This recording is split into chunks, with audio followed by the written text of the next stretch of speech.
Morning.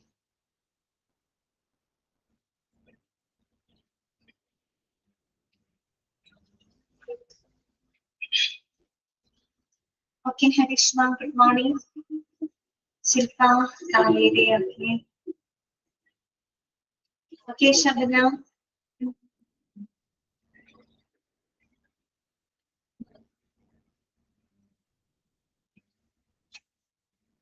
തുടങ്ങാം നമുക്ക്.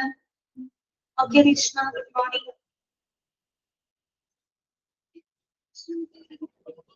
Okay ആണോ എല്ലാവരും? ക്ലാസ് തുടങ്ങാം നമുക്ക്.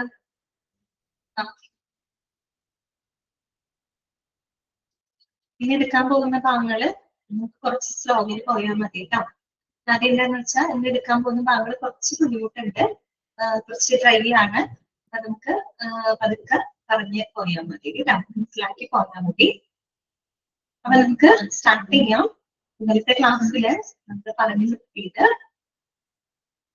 HRM-ന്റെ ഇമ്പാക്ട് വരെയാണ് അല്ലെ. Impact of HRM on organisational performance അല്ലെ, അതുവരെ അത് കംപ്ലീറ്റ് ചെയ്തു അല്ലെ നമ്മള്. അതായത് ഇത്രയും ഈ ഒരു ചാപ്റ്ററിൽ ഇവിടെ വരെ നമ്മള് HRM എന്താണെന്നും HRM-ന്റെ ഫങ്ഷൻസും HRM-ന്റെ ക്യാരക്ടറിസ്റ്റിക്സും ഒബ്ജക്റ്റീവ്സും ഇതൊക്കെ നമ്മള് മനസ്സിലാക്കി. ലാസ്റ്റ് നമ്മൾ പഠിച്ചത് ഒരു ഓർഗനൈസേഷന്റെ പെർഫോമൻസില് HRM-ന് എത്രത്തോളം ഇമ്പാക്ട് ഉണ്ട്, സ്വാധീനമുണ്ട്, ഏതൊക്കെ കമ്പോണൻസുകൾ, ഏതൊക്കെ മേഖലകളിലാണ് HRM പ്രാക്ടീസസ് ഇൻഫ്ലുവൻസ് ചെയ്യുന്നത് എന്നുള്ള പോയിന്റുകളൊക്കെ നിങ്ങൾ പഠിച്ചു അല്ലെ. Recruiting and skilled individuals, employee retention by developing employees, higher productivity, flexibility, innovation, accomplish organisational objectives അല്ലെ. ഓക്കെ, രണ്ട് ടൈപ്പ് ഓർഗനൈസേഷണൽ ഗോൾസ് ഉണ്ടെന്ന് നമുക്ക് പറഞ്ഞു. ഒന്ന് ഒഫീഷ്യൽ ഗോൾസ് ആണ്, സെക്കൻഡ് വൺ ഓപ്പറേറ്റീവ് ഗോൾസ്. ഇത്രയും കാര്യങ്ങള് വായിച്ചു നോക്കിയോ എല്ലാവരും? വായിച്ചു നോക്കിയോ? ക്ലിയർ ആണോ? ഓക്കെ. ഡെയിലി എടുക്കുന്ന കാര്യങ്ങള് ഒരു പ്രാവശ്യമെങ്കിലും വായിക്കാനായിട്ട് ശ്രദ്ധിക്കണം കേട്ടോ. ഞാൻ എടുക്കുന്നത് മാത്രമല്ല, എല്ലാ മിസ്സുമാരും എടുക്കുന്നത് ഒരു പ്രാവശ്യമെങ്കിലും വായിച്ചു നോക്കണം അന്ന് തന്നെ കേട്ടോ.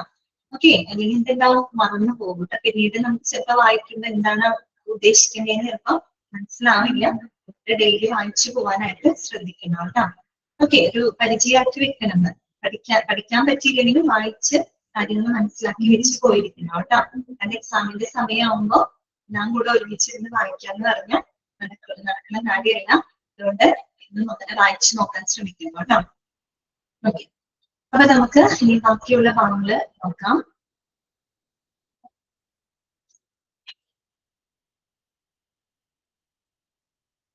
നെക്സ്റ്റ് ടോപ്പിക് നമ്മൾ പഠിക്കുന്നത് ജോബ് ഡിസൈൻ ആണ് കേട്ടോ. എന്താണ് ജോബ് ഡിസൈൻ? എന്താണ് ജോബ് ഡിസൈൻ എന്നതുകൊണ്ട് ഉദ്ദേശിക്കുന്നത്? ജോബ് ഡിസൈൻ ചെയ്യാന്ന് വെച്ചാൽ ഒരു ജോലിനെ നമ്മൾ ഡിസൈൻ ചെയ്യാം അല്ലെ, ഒരു ജോലി രൂപകൽപ്പന ചെയ്യാം എന്ന് പറഞ്ഞാൽ എന്താണ് അവിടെ അർത്ഥമാക്കുന്നത്? ആദ്യം ഇതൊന്ന് വായിക്കാം. Meaning of job design. Okay, job design is the logical sequence of the process of job analysis. Underline ചെയ്യാം കേട്ടോ. എന്താണ് job design? Is the logical sequence of the process of job analysis. അതായത് നമ്മൾ ഒരു ജോലി അനലൈസ് ചെയ്യുന്ന ഒരു ജോലി വിശകലനമാണ് നമ്മൾ ജോബ് ഡിസൈൻ എന്നതുകൊണ്ട് ഉദ്ദേശിക്കുന്നത്. അതാണ് ജോബ് അനാലിസിസ്. ജോലി വിശകലനത്തിനെയാണ് നമ്മൾ ജോബ് ഡിസൈൻ എന്നതുകൊണ്ട് ഉദ്ദേശിക്കുന്നത്. അങ്ങനെ പറഞ്ഞാൽ നമുക്ക് ക്ലിയർ ആവില്ല. അതായത് നമ്മളൊരു ജോലിയെ വളരെ സ്ട്രക്ചേർഡ് ആയിട്ട്, സിസ്റ്റമാറ്റിക് ആയിട്ട്, ലോജിക്കൽ ആയിട്ട് അതിനെ വിശകലനം ചെയ്യുന്ന ആ ഒരു പ്രോസസ്സിനെ നമ്മൾ എന്ത് പറയുന്നു? ജോബ് ഡിസൈൻ എന്ന് പറയുന്നു.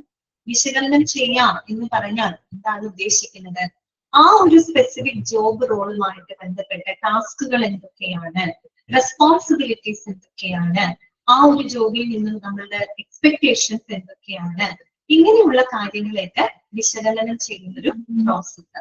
അതായത് ആ ജോലി എങ്ങനെ ചെയ്യാം, ആ ഒരു ജോലി ഏറ്റവും നന്നായിട്ട് ചെയ്യാൻ എന്തൊക്കെ സ്കില്ലുകളാണ് ആവശ്യമായിട്ടുള്ളത്, ആ ജോലിയുടെ റിക്വയർമെന്റ്സുകൾ എന്തൊക്കെയാണ്, ഇങ്ങനെയുള്ള കാര്യങ്ങള് വിശകലനം ചെയ്യുന്ന ആ ഒരു പ്രോസസ്സിനെ നമ്മൾ എന്ത് പറയുന്നു, ജോബ് ഡിസൈൻ എന്ന് പറയുന്നു. ഓക്കെ, ഇതാണ് അവിടെ എഴുതിയിരിക്കുന്നത്. Job design is the logical sequence of the process of job analysis. നമ്മളൊരു ജോലിയെ വളരെ സ്ട്രക്ചേർഡ് ആയിട്ട്, വളരെ ലോജിക്കൽ ആയിട്ട്, സീക്വൻഷ്യൽ ആയിട്ട് നമ്മൾ വിശകലനം ചെയ്യുന്ന പ്രോസസ്സിനെ ജോബ് ഡിസൈൻ എന്ന് പറയുന്നു. Okay, and involves deliberate actions to organize tasks, duties and responsibilities into a unit of work so as to business objectives. അതായത് നമ്മൾ എന്ത് ചെയ്യാണ്, ആ ഒരു ജോലിയിൽ, ആ ഒരു സ്പെസിഫിക് ജോലിയുമായിട്ട് ബന്ധപ്പെട്ട ടാസ്കുകൾ എന്തൊക്കെയാണ് ആ ജോബ് റോളിന്റെ ഡ്യൂട്ടീസ് ആൻഡ് റെസ്പോൺസിബിലിറ്റീസ്, ഇവയെല്ലാം തന്നെ നമ്മളൊരു ഒരൊറ്റ യൂണിറ്റ് ആയിട്ട് കൺസിഡർ ചെയ്യുന്നു, അല്ലെ? ഒറ്റ യൂണിറ്റ് ആയിട്ട് കൺസിഡർ ചെയ്ത് നമ്മൾ അതിനെ അനലൈസ് ചെയ്യുന്നു, വിശകലനം ചെയ്യുന്നു. അതിലൂടെ നമ്മൾ എന്ത് ചെയ്യാണ്, ആ ഒരു സ്ഥാപനത്തിന്റെ ബിസിനസിന്റെ ലക്ഷ്യങ്ങള് നേടിയെടുക്കുന്നു. എന്നുവെച്ചാൽ നമ്മളൊരു ജോബ് തന്നു കഴിഞ്ഞാൽ ആ ജോബിനെ വളരെ എന്താ പറയുക, സിസ്റ്റമാറ്റിക് ആയിട്ട് അതിനെ നമ്മൾ വിശകലനം ചെയ്യുന്നു.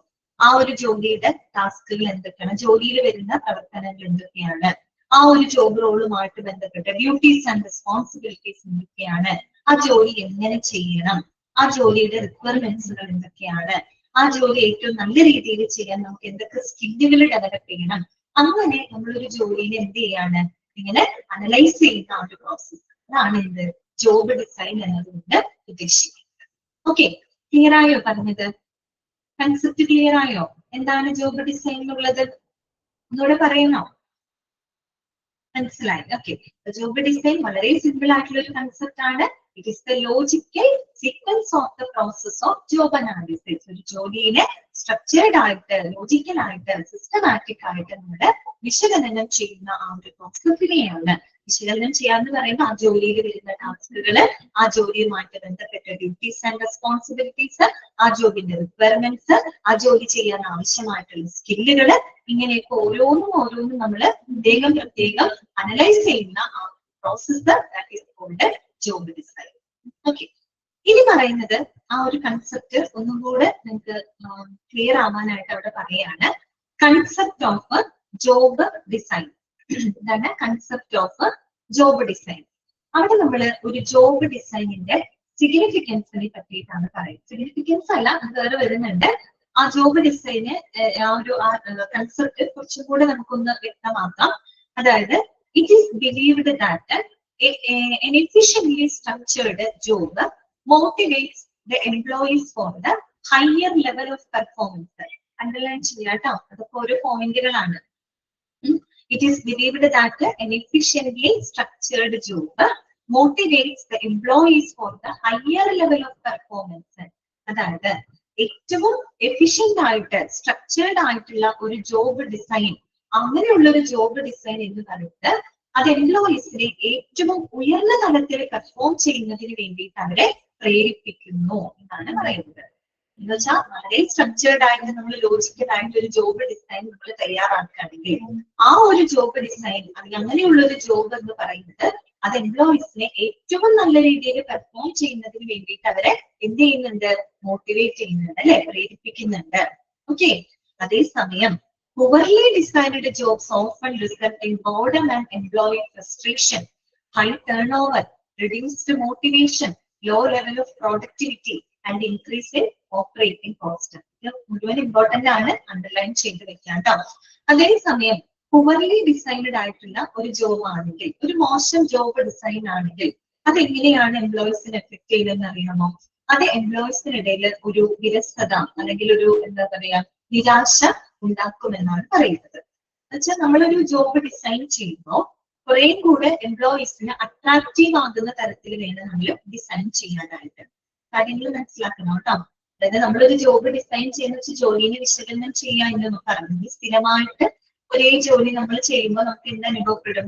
അതിനകത്തൊരു വിരസത അനുഭവപ്പെടും. അപ്പൊ നമ്മൾ എന്ത് ചെയ്യണം? ആ ജോലിയിൽ പുതിയ പുതിയ ഫീച്ചേഴ്സുകള് അല്ലെങ്കിൽ പുതിയ ടാസ്കുകള്, പുതിയ റെസ്പോൺസിബിലിറ്റികളൊക്കെ നമ്മൾ ആഡ് ചെയ്ത് കൊടുക്കുമ്പോൾ സ്വാഭാവികമായിട്ടും നമുക്ക് അതിലൊരു പുതുമ അനുഭവപ്പെടും.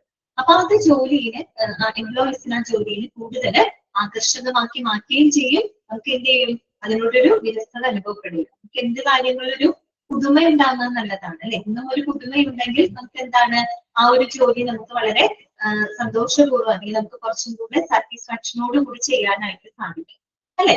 അത് തന്നെയാണ് അവിടെ പറയുന്നത്.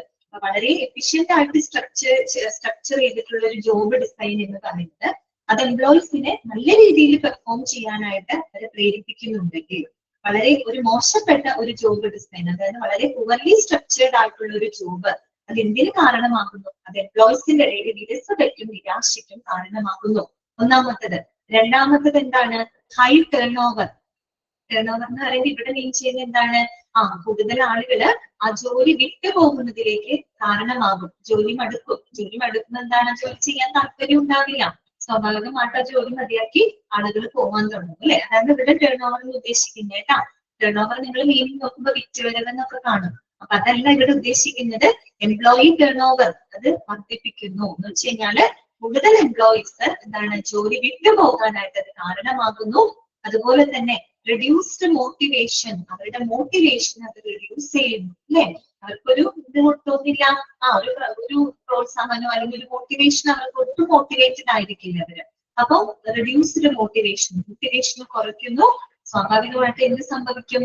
ലോ ലെവൽ ഓഫ് പ്രൊഡക്ടിവിറ്റി അല്ലെ. അവരുടെ പ്രൊഡക്ടിവിറ്റി അവിടെ കുറയും അല്ലെ. അവരുടെ ആ ഒരു പ്രൊഡക്ടിവിറ്റി കുറയും.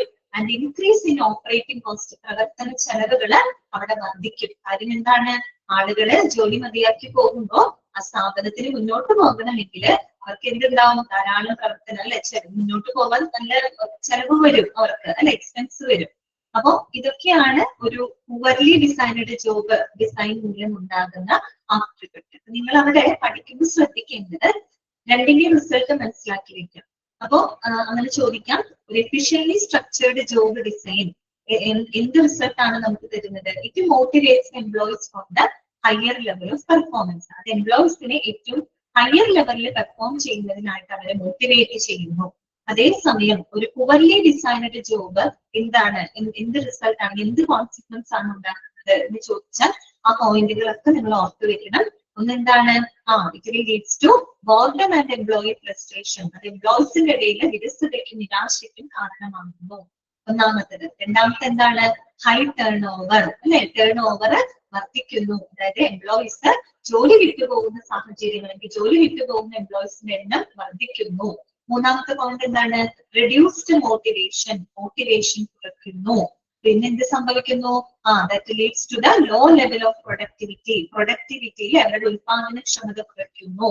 പിന്നെ എന്ത് വർദ്ധിപ്പിക്കുന്നു? Increase the operating cost. അതുമൂലം പ്രവർത്തന ചെലവുകള് വർദ്ധിക്കുന്നു. 5 ഇഫക്റ്റുകളാണ് നമ്മൾ പറഞ്ഞത് കേട്ടോ. അപ്പോ നിങ്ങൾ അവിടെ മനസ്സിലാക്കാം ഒരു ജോബ് ഡിസൈൻ എത്രത്തോളം പ്രാധാന്യമുണ്ട് എന്നുള്ളത് നമ്മൾ ഇതൊക്കെ മനസ്സിലാക്കണം. ഓക്കെ. അപ്പൊ എപ്പോഴും നമ്മൾ ഒരു പുതുമ കൊണ്ടുവരാൻ നോക്കാം. പുതിയ പുതിയ ടാസ്കുകള്, പുതിയ പുതിയ റെസ്പോൺസിബിലിറ്റികള്, പുതിയ പുതിയ ഫീച്ചേഴ്സുകൾ നമ്മൾ ആഡ് ചെയ്തുകൊണ്ടായിരിക്കണം നമ്മളൊരു ജോബ് ഡിസൈൻ ചെയ്യുന്നത്. അങ്ങനെ ഡിസൈൻ ചെയ്യുമ്പോൾ നമുക്ക് എംപ്ലോയീസിന് അത് കൂടുതൽ അട്രാക്റ്റീവ് ആക്കി മാറ്റാൻ പറ്റും. അവരെ കൂടുതൽ അത് മോട്ടിവേറ്റഡ് ആക്കാൻ പറ്റും. എന്നും ഒരു ഇന്നോവേഷൻ നിലനിർത്താനായിട്ട് പറ്റും. അതിലൂടെ അവർ കുറെ കൂടെ പ്രൊഡക്റ്റീവ് ആയിട്ട് വർക്ക് ചെയ്യാൻ പറ്റും. അവർ എത്രത്തോളം പ്രൊഡക്റ്റീവ് ആയിട്ട് വർക്ക് ചെയ്യുന്നോ അത്രത്തോളം നമ്മുടെ സ്ഥാപനത്തിന്റെ പ്രോഫിറ്റ് വർദ്ധിക്കും. മനസ്സിലായോ പറഞ്ഞ കാര്യങ്ങള്? ക്ലിയർ ആണോ? ഓക്കെ അല്ലേ? അത്രയേ ഉള്ളൂ കേട്ടോ. ജോബ് ഡിസൈൻ എന്താണ്? ഇനിയിപ്പോ ആരെന്ത് ചോദിക്കുമ്പോഴും നിങ്ങൾക്ക് പറയാൻ പറ്റണം എന്താണ് ജോബ് ഡിസൈൻ എന്ന്. ഒരാൾ ചോദിച്ചു കഴിഞ്ഞാല് നിങ്ങൾ പറഞ്ഞു കൊടുക്കണം എന്താണ്. അതൊരു ജോബിനെ സ്ട്രക്ചേർഡ് ആയിട്ട് നമ്മൾ വളരെ ലോജിക്കൽ ആയിട്ട് അനലൈസ് ചെയ്യുന്ന ആ ഒരു പ്രോസസ്സിനെയാണ് നമ്മൾ ജോബ് ഡിസൈൻ എന്ന് പറയുന്നത്. ഓക്കെ.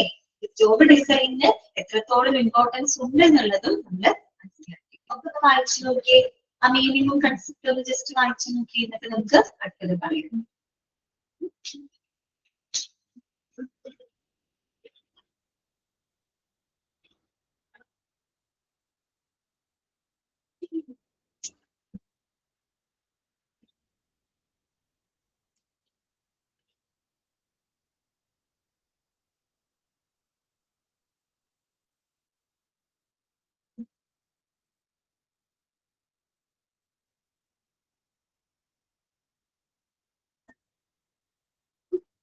ആ ജോബ് ഡിസൈൻ എന്ന് പറയുന്നത് അത് ഫുള്ള് അണ്ടർലൈൻ ചെയ്യാട്ടോ. അതുപോലെ തന്നെ ഒരു എഫിഷ്യന്റ്ലി സ്ട്രക്ചേർഡ് ജോബ് എന്ത് മോട്ടിവേറ്റ് ചെയ്യുന്നു അല്ലെ, ഹയർ ലെവൽ ഓഫ് പെർഫോമൻസിലോട്ട് നയിക്കുന്നു. ഇമ്പോർട്ടന്റ് ആണ്. വലിയ ഡിസൈനഡ് ജോബ് എന്തിലോട്ട് നയിക്കുന്നു?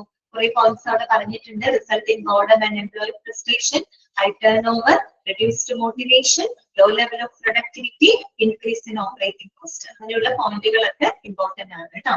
ഇതൊക്കെ ചോദിക്കാൻ ചാൻസ് ഉള്ളതാണ്.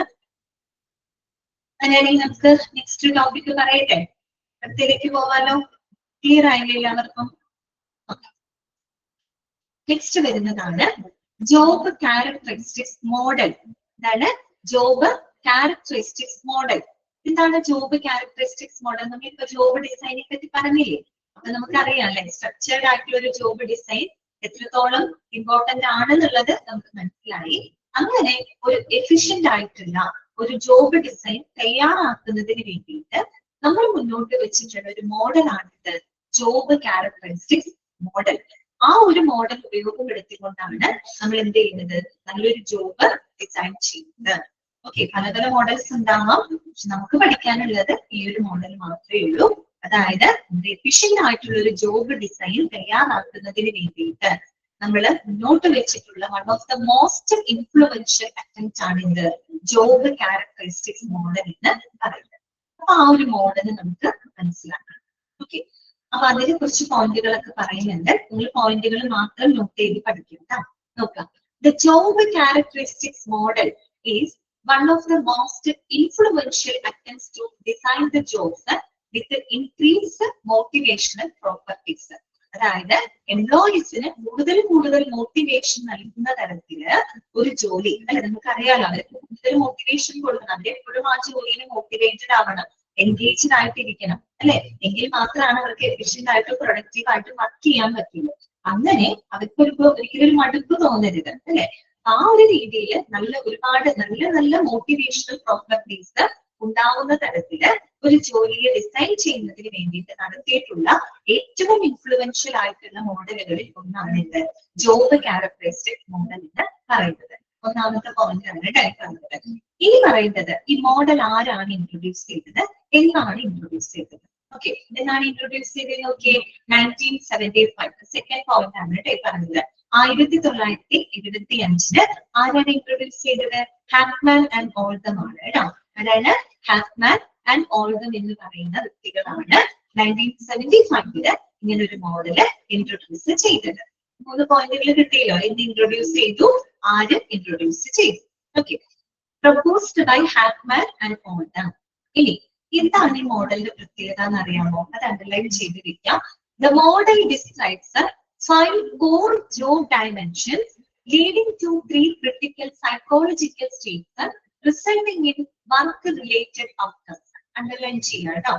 അതായത് ഈ ഒരു മോഡൽ പറയുന്നത് എന്താണെന്ന് വെച്ചാൽ 5 ജോലി സവിശേഷതകളെ പറ്റിയിട്ടാണ് ഈ ഒരു മോഡലിനകത്ത് മെൻഷൻ ചെയ്യുന്നത്. 5 സവിശേഷത എന്ന് പറഞ്ഞാൽ നമുക്ക് നല്ല ഔട്ട്കംസ് തരുന്ന, ഔട്ട്കംസ് മീൻസ് റിസൾട്ട് ആണ് കേട്ടോ. ഔട്ട്കം എന്ന് പറയുമ്പോൾ പോസിറ്റീവ് ഔട്ട്കം ആവാം, നെഗറ്റീവ് ഔട്ട്കം ആവാം. നമ്മൾ ലക്ഷ്യമിടുന്നത് എന്താണ്? പോസിറ്റീവ് ആയിട്ടുള്ള ഔട്ട്കം. അപ്പോ അങ്ങനെ ഒരു നല്ല ഫലങ്ങൾ തരുന്ന, അല്ലെങ്കിൽ ഒരു പോസിറ്റീവ് ആയിട്ടുള്ള ഔട്ട്കം നൽകുന്ന 5 ജോലി സവിശേഷതകളെ പറ്റിയിട്ടും അതുപോലെ 3 സൈക്കോളജിക്കൽ സ്റ്റേറ്റുകളെ പറ്റിയിട്ടുമാണ് ഈ ഒരു മോഡലില് വിശദമാക്കുന്നത്. ക്ലിയർ ആയോ പറഞ്ഞത്? ഈ കാര്യങ്ങളൊക്കെ ഓർത്തുവെക്കും. ജോബ് ക്യാരക്ടറിസ്റ്റിക്സ് മോഡൽ എന്ന് പറഞ്ഞാല് നല്ല മോട്ടിവേഷണൽ പ്രോപ്പർട്ടീസ് എന്താണ് എംപ്ലോയീസിന് കൂടുതൽ മോട്ടിവേറ്റ് ചെയ്യുന്ന തരത്തിലൊരു ജോബ് ഡിസൈൻ ചെയ്യുന്നതിന് വേണ്ടിയിട്ട് നമ്മൾ മുന്നോട്ട് വെച്ചിട്ടുള്ള one of the most important മോഡലാണ് ജോബ് ക്യാരക്ടറിസ്റ്റിക്സ് മോഡൽ എന്ന് പറയുന്നത്. ഈ ഒരു മോഡല് എന്നാണ് ഇൻട്രൊഡ്യൂസ് ചെയ്തത്? 1975 ആരാണ് ഇൻട്രൊഡ്യൂസ് ചെയ്തത്? ഹാഫ്മാൻ ആൻഡ് ഓൾഡം ആണ് ഇൻട്രൊഡ്യൂസ് ചെയ്തത്. ഇനി എന്താണ് ഈ മോഡലിന്റെ പ്രത്യേകത? ഈ മോഡലില് നല്ല ഫലങ്ങൾ, നല്ല ഔട്ട്കംസ്, പോസിറ്റീവ് ആയിട്ടുള്ള ഔട്ട്കംസ് നൽകുന്ന 5 ജോലി സവിശേഷതകളെ പറ്റിയിട്ടും 3 മാനസിക അവസ്ഥകൾ, സൈക്കോളജിക്കൽ സ്റ്റേറ്റുകളെ പറ്റിയിട്ടുമാണ് ഈ ഒരു മോഡലില് എന്ത് ചെയ്യുന്നത്? വിശദമാക്കുന്നത്. അതായത് ഈ ഒരു മോഡൽ ഉപയോഗിച്ചുകൊണ്ട് നമുക്ക് എന്ത് ചെയ്യാൻ പറ്റും? ഒരു ജോബ് ഡിസൈൻ ചെയ്യാനായിട്ട് പറ്റും. അതിലൂടെ നമുക്ക് നല്ല ഔട്ട്കംസ് അച്ചീവ് ചെയ്യാനും സാധിക്കും. മനസ്സിലായോ പറഞ്ഞത്? ക്ലിയർ ആണോ? ഈ പറഞ്ഞ കാര്യം മനസ്സിലായോ?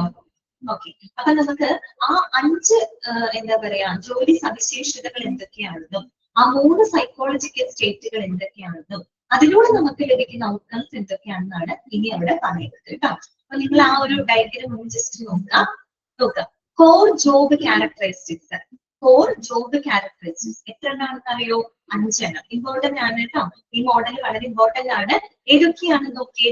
ആ 5 ജോബ് ക്യാരക്ടറിസ്റ്റിക്സ് എന്തിലേക്ക് നയിക്കുന്നുണ്ട്? സൈക്കോളജിക്കൽ സ്റ്റേറ്റുകളിലേക്ക് നയിക്കുന്നു. അതിലൂടെ നമുക്ക് നല്ലൊരു ഔട്ട്കംസ് ലഭിക്കുന്നു. ഇനി എന്തൊക്കെയാണ് ആ കോർ ജോബ് ക്യാരക്ടറിസ്റ്റിക്സ്, എന്തൊക്കെയാണ് സൈക്കോളജിക്കൽ സ്റ്റേറ്റ്, എന്തൊക്കെ ഔട്ട്കംസുകളാണ് ലഭിക്കുന്നതെന്നാണ് സെക്കൻഡ് ഡയഗ്രത്തിൽ പറഞ്ഞിരിക്കുന്നത്. അപ്പൊ ഇത് നിങ്ങൾ നമ്പർ ഇട്ട് തന്നെ എഴുതി വെക്കാം കേട്ടോ. നോക്കിയേ, കോർ ജോബ് ചോദിക്കാം കേട്ടോ. ജോബ് ക്യാരക്ടറിസ്റ്റിക്സ് മോഡലിലെ 5 കോർ ജോബ് ക്യാരക്ടറിസ്റ്റിക്സിൽ പെടുന്ന 5 ജോബ് ക്യാരക്ടറിസ്റ്റിക്സ് ഏതൊക്കെയാണ്, അതിൽ ഉൾപ്പെടുന്നത് ഏതൊക്കെയാണെന്ന് നിങ്ങൾ പഠിച്ചു വെക്കണം. First one skill variety. നമുക്ക് എന്താണ് skill variety? Second one task identity. Third one task significance. Fourth one autonomy. Fifth one feedback. എന്തൊക്കെയാണ് ആ 5 കോർ ജോബ് ക്യാരക്ടറിസ്റ്റിക്സ്? ഏതൊക്കെയാണ്? First one skill variety, second one task identity, third one task significance, fourth one autonomy and fifth one feedback. ഇതെന്താണെന്നൊന്നും നിങ്ങളോട് ചോദിക്കില്ല, പക്ഷെ നമ്മളൊന്ന് മനസ്സിലാക്കി വെക്കണം അല്ലെ. എന്താണ് സ്കിൽ വെറൈറ്റി എന്നതുകൊണ്ട് ഉദ്ദേശിക്കുന്നത്? വെറൈറ്റി അല്ലെ. സ്കിൽ വെറൈറ്റി എന്ന് പറഞ്ഞാല് നമ്മൾ ഒരു ജോലി ചെയ്യുന്നതിന് വേണ്ടിയിട്ട് വ്യത്യസ്തമായിട്ടുള്ള സ്കില്ലുകൾ ഉപയോഗിക്കാം, അല്ലെങ്കിൽ വ്യത്യസ്തമായിട്ടുള്ള റിസോഴ്സുകള്, വ്യത്യസ്തമായിട്ടുള്ള ടാസ്കുകൾ ഉപയോഗിച്ചുകൊണ്ട് നമ്മൾ ഒരു ജോലി ചെയ്യാം. എന്താണ് നമ്മൾ ഉദ്ദേശിക്കുന്നത്? അതായത് നമ്മൾ ഒരു ജോലി ചെയ്യുമ്പോൾ അതിൽ പുതിയ പുതിയ ഫീച്ചേഴ്സുകളൊക്കെ കൊണ്ടുവരാം, പുതിയ പുതിയ ടാസ്കുകളൊക്കെ കൊണ്ടുവരാം. അപ്പൊ ഒരു വൈവിധ്യമാർന്ന ടാസ്കുകൾ കൊണ്ടുവരുമ്പോൾ എന്തുണ്ടാവും? ആ ജോലി എപ്പോഴും എന്താണ് പുതുമയുള്ളതായിരിക്കും അല്ലെ. അപ്പൊ എന്താണ് മനസ്സിലായത്? അതാണ് ഉദ്ദേശിക്കുന്നത് സ്കിൽ വെറൈറ്റി. അതായത് വ്യത്യസ്തമായിട്ടുള്ള കഴിവുകള് അല്ലെങ്കിൽ വ്യത്യസ്തമായിട്ടുള്ള റിസോഴ്സസുകള്, ടാസ്കുകൾ ഉപയോഗിച്ചുകൊണ്ട് നമ്മൾ ആ ഒരു ജോലിയെ എന്താക്കി മാറ്റാണ്? അട്രാക്റ്റീവ് ആക്കി മാറ്റാണ്. ഓക്കെ, അതാണ് സ്കിൽ വെറൈറ്റി എന്നുകൊണ്ട് ഉദ്ദേശിക്കുന്നത്. ഓക്കെ, രണ്ടാമത്തത് ടാസ്ക് ഐഡന്റിറ്റി ആണ്. ടാസ്ക് ഐഡന്റിറ്റി എന്ന് പറഞ്ഞാൽ അവിടെ ഉദ്ദേശിക്കുന്നത് നമ്മൾ ഒരു മുഴുവൻ ജോലി കംപ്ലീറ്റ് ചെയ്യുന്നതിനെയാണ് അവിടെ ടാസ്ക് ഐഡന്റിറ്റി കൊണ്ട് ഉദ്ദേശിക്കുന്നത്. അതായത് നമ്മൾ വൈവിധ്യമാർന്നിട്ടുള്ള ടാസ്കുകളൊക്കെ ഉപയോഗിച്ചുകൊണ്ട് നമ്മൾ എന്ത് ചെയ്യാണ്? ഒരു ജോലി നമ്മൾ മുഴുവനായിട്ട് നമ്മൾ പൂർത്തിയാക്കുകയാണ്, കംപ്ലീറ്റ് ചെയ്യാണ്. അതായത് ടാസ്ക് ഐഡന്റിറ്റി. ആ ടാസ്കിന്റെ ഐഡന്റിറ്റി എന്ന് പറഞ്ഞാല് ആ സ്റ്റാർട്ട് മുതൽ ഫിനിഷ് ചെയ്യുന്നത് വരെയുള്ളതാണ് ആ ടാസ്കിന്റെ ഐഡന്റിറ്റി എന്ന് പറയുന്നത് അല്ലെ. അതായത് ഒരു ജോലി നമ്മൾ തുടങ്ങി പകുതി വെച്ച് അവസാനിപ്പിച്ച് പോകുന്നതല്ല. ഒരു ജോലിയെ നമ്മൾ മനസ്സിലാക്കാം, എന്നിട്ട് നമ്മൾ എന്താണ് വെറൈറ്റി ആക്കിയ സ്കില്ലുകള് അല്ലെങ്കിൽ അത്തരം ടാസ്കുകൾ ഉപയോഗിച്ചുകൊണ്ട് ആ ഒരു ജോലിയെ നമ്മൾ കംപ്ലീറ്റ് ചെയ്യാം, മുഴുവനായിട്ട് നമ്മൾ പൂർത്തിയാക്കാം. അതാണ് അതിന്റെ ഐഡന്റിറ്റി എന്ന് പറയുന്നത്. ഓക്കെ, ദാറ്റ് മീൻസ് അതാണ് ടാസ്ക് ഐഡന്റിറ്റി. ഓക്കെ, ദെൻ കുറച്ച് ഡ്രൈ ആണ് കേട്ടോ, ഒന്ന് ശ്രദ്ധിച്ച് കേട്ടിരിക്കണം, നല്ലോണം മനസ്സിലാവുള്ളൂ. മൂന്നാമത്തത് ടാസ്ക് സിഗ്നിഫിക്കൻസ് കേട്ടോ. ആ ജോലിയുടെ പ്രാധാന്യമാണ്. അതായത് ആ ജോലിക്ക് എത്രത്തോളം ഓർഗനൈസേഷനിലും ആളുകളിലും സ്വാധീനം ചെലുത്താനായിട്ട് സാധിക്കുന്നുണ്ട്. അതായത് നമ്മൾ ചെയ്യുന്ന ജോലി മറ്റുള്ളവരെ എഫക്ട് ചെയ്യുന്നുണ്ട് അല്ലെ. ചെയ്യുന്ന ഏത് ജോലിയും അത് ആ സ്ഥാപനത്തിനെ ആണെങ്കിലും മറ്റുള്ള ആളുകളെ ആയാലും എന്ത് ചെയ്യുന്നുണ്ട്? എഫക്ട് ചെയ്യുന്നുണ്ട്. ആ ജോലിയുടെ പ്രാധാന്യം എന്താണെന്നുള്ളത് മനസ്സിലാക്കാം. ജോലിയുടെ പ്രാധാന്യം എന്ന് പറയുമ്പോൾ നമ്മൾ ആ ജോലി ചെയ്ത് അവർക്ക് സമ്പാദിക്കുന്നത് മാത്രമല്ല, നമ്മളൊരു ജോലി ചെയ്യുമ്പോൾ അത് ഓർഗനൈസേഷനെ അത് കൈപ്പറ്റുന്ന, ആ സേവനങ്ങൾ കൈപ്പറ്റുന്ന ആളുകളെ എങ്ങനെ ഇൻഫ്ലുവൻസ് ചെയ്യുന്നു, എങ്ങനെ അവരെ ബാധിക്കുന്നു, അതാണ് ആ ടാസ്കിന്റെ സിഗ്നിഫിക്കൻസ് എന്ന് പറയുന്നത്. എത്രത്തോളം ഇമ്പാക്ട് ഉണ്ടാക്കാൻ സാധിക്കുന്നു. ഓക്കെ, അത് മനസ്സിലാക്കാം. നാലാമത്തത് ഓട്ടോണോമിയാണ്. ഓട്ടോണോമി എന്ന് പറയുന്നത് ഓട്ടോണോമസ്, സ്വയം ഭരണാധികാരം എന്ന് പറയും അല്ലെ. അതായത് ഒരു ജോലി എങ്ങനെ ചെയ്യണമെന്ന് തീരുമാനിക്കാനുള്ള ആ ഒരു എന്താ പറയാ ഒരു ലിബർട്ടി കൊടുക്കുക, ഇതാണ് ഓട്ടോണോമി. അതായത് ഒരു ജോലി അത് ചെയ്യാനുള്ള ഒരു സ്വാതന്ത്ര്യം, ആ ജോലി എങ്ങനെ ചെയ്യണം എന്ന് തീരുമാനിക്കാനുള്ള, ഡിസൈഡ് ചെയ്യാനുള്ള ആ ഒരു എന്താ പറയാ ലിബർട്ടി അല്ലെ, ആ ഒരു സ്വാതന്ത്ര്യം, അതാണ് ഓട്ടോണോമി എന്നുകൊണ്ട് ഉദ്ദേശിക്കുന്നത്. അഞ്ചാമത്തത് ഫീഡ്ബാക്ക് ആണ്. അതായത് നമ്മൾ ആ ഒരു എംപ്ലോയിയുടെ പെർഫോമൻസിനെ ബേസ് ചെയ്തുകൊണ്ട് റെഗുലർ ആയിട്ട് നമ്മൾ അവർക്കൊരു ഫീഡ്ബാക്ക് പ്രൊവൈഡ് ചെയ്യണം. ഇതാണ് 5 കോർ ജോബ് ക്യാരക്ടറിസ്റ്റിക്സ്. ഇതൊക്കെയാണ് നമ്മുടെ സ്കിൽ വെറൈറ്റി. സ്കിൽ വെറൈറ്റി ഞാൻ പറഞ്ഞ് മനസ്സിലായോ? അതായത് വ്യത്യസ്തമായിട്ടുള്ള കഴിവുകൾ ഉപയോഗിച്ചുകൊണ്ട് നമ്മളൊരു ജോലിയെ അട്രാക്റ്റീവ് ആക്കി മാറ്റുന്നു. ദെൻ ടാസ്ക് ഐഡന്റിറ്റി, എന്നിട്ടോ നമ്മൾ ആ ജോലിയെ കംപ്ലീറ്റ് ചെയ്യുന്നു, അല്ല ആ ജോലി മുഴുവനായിട്ട് പൂർത്തിയാക്കും.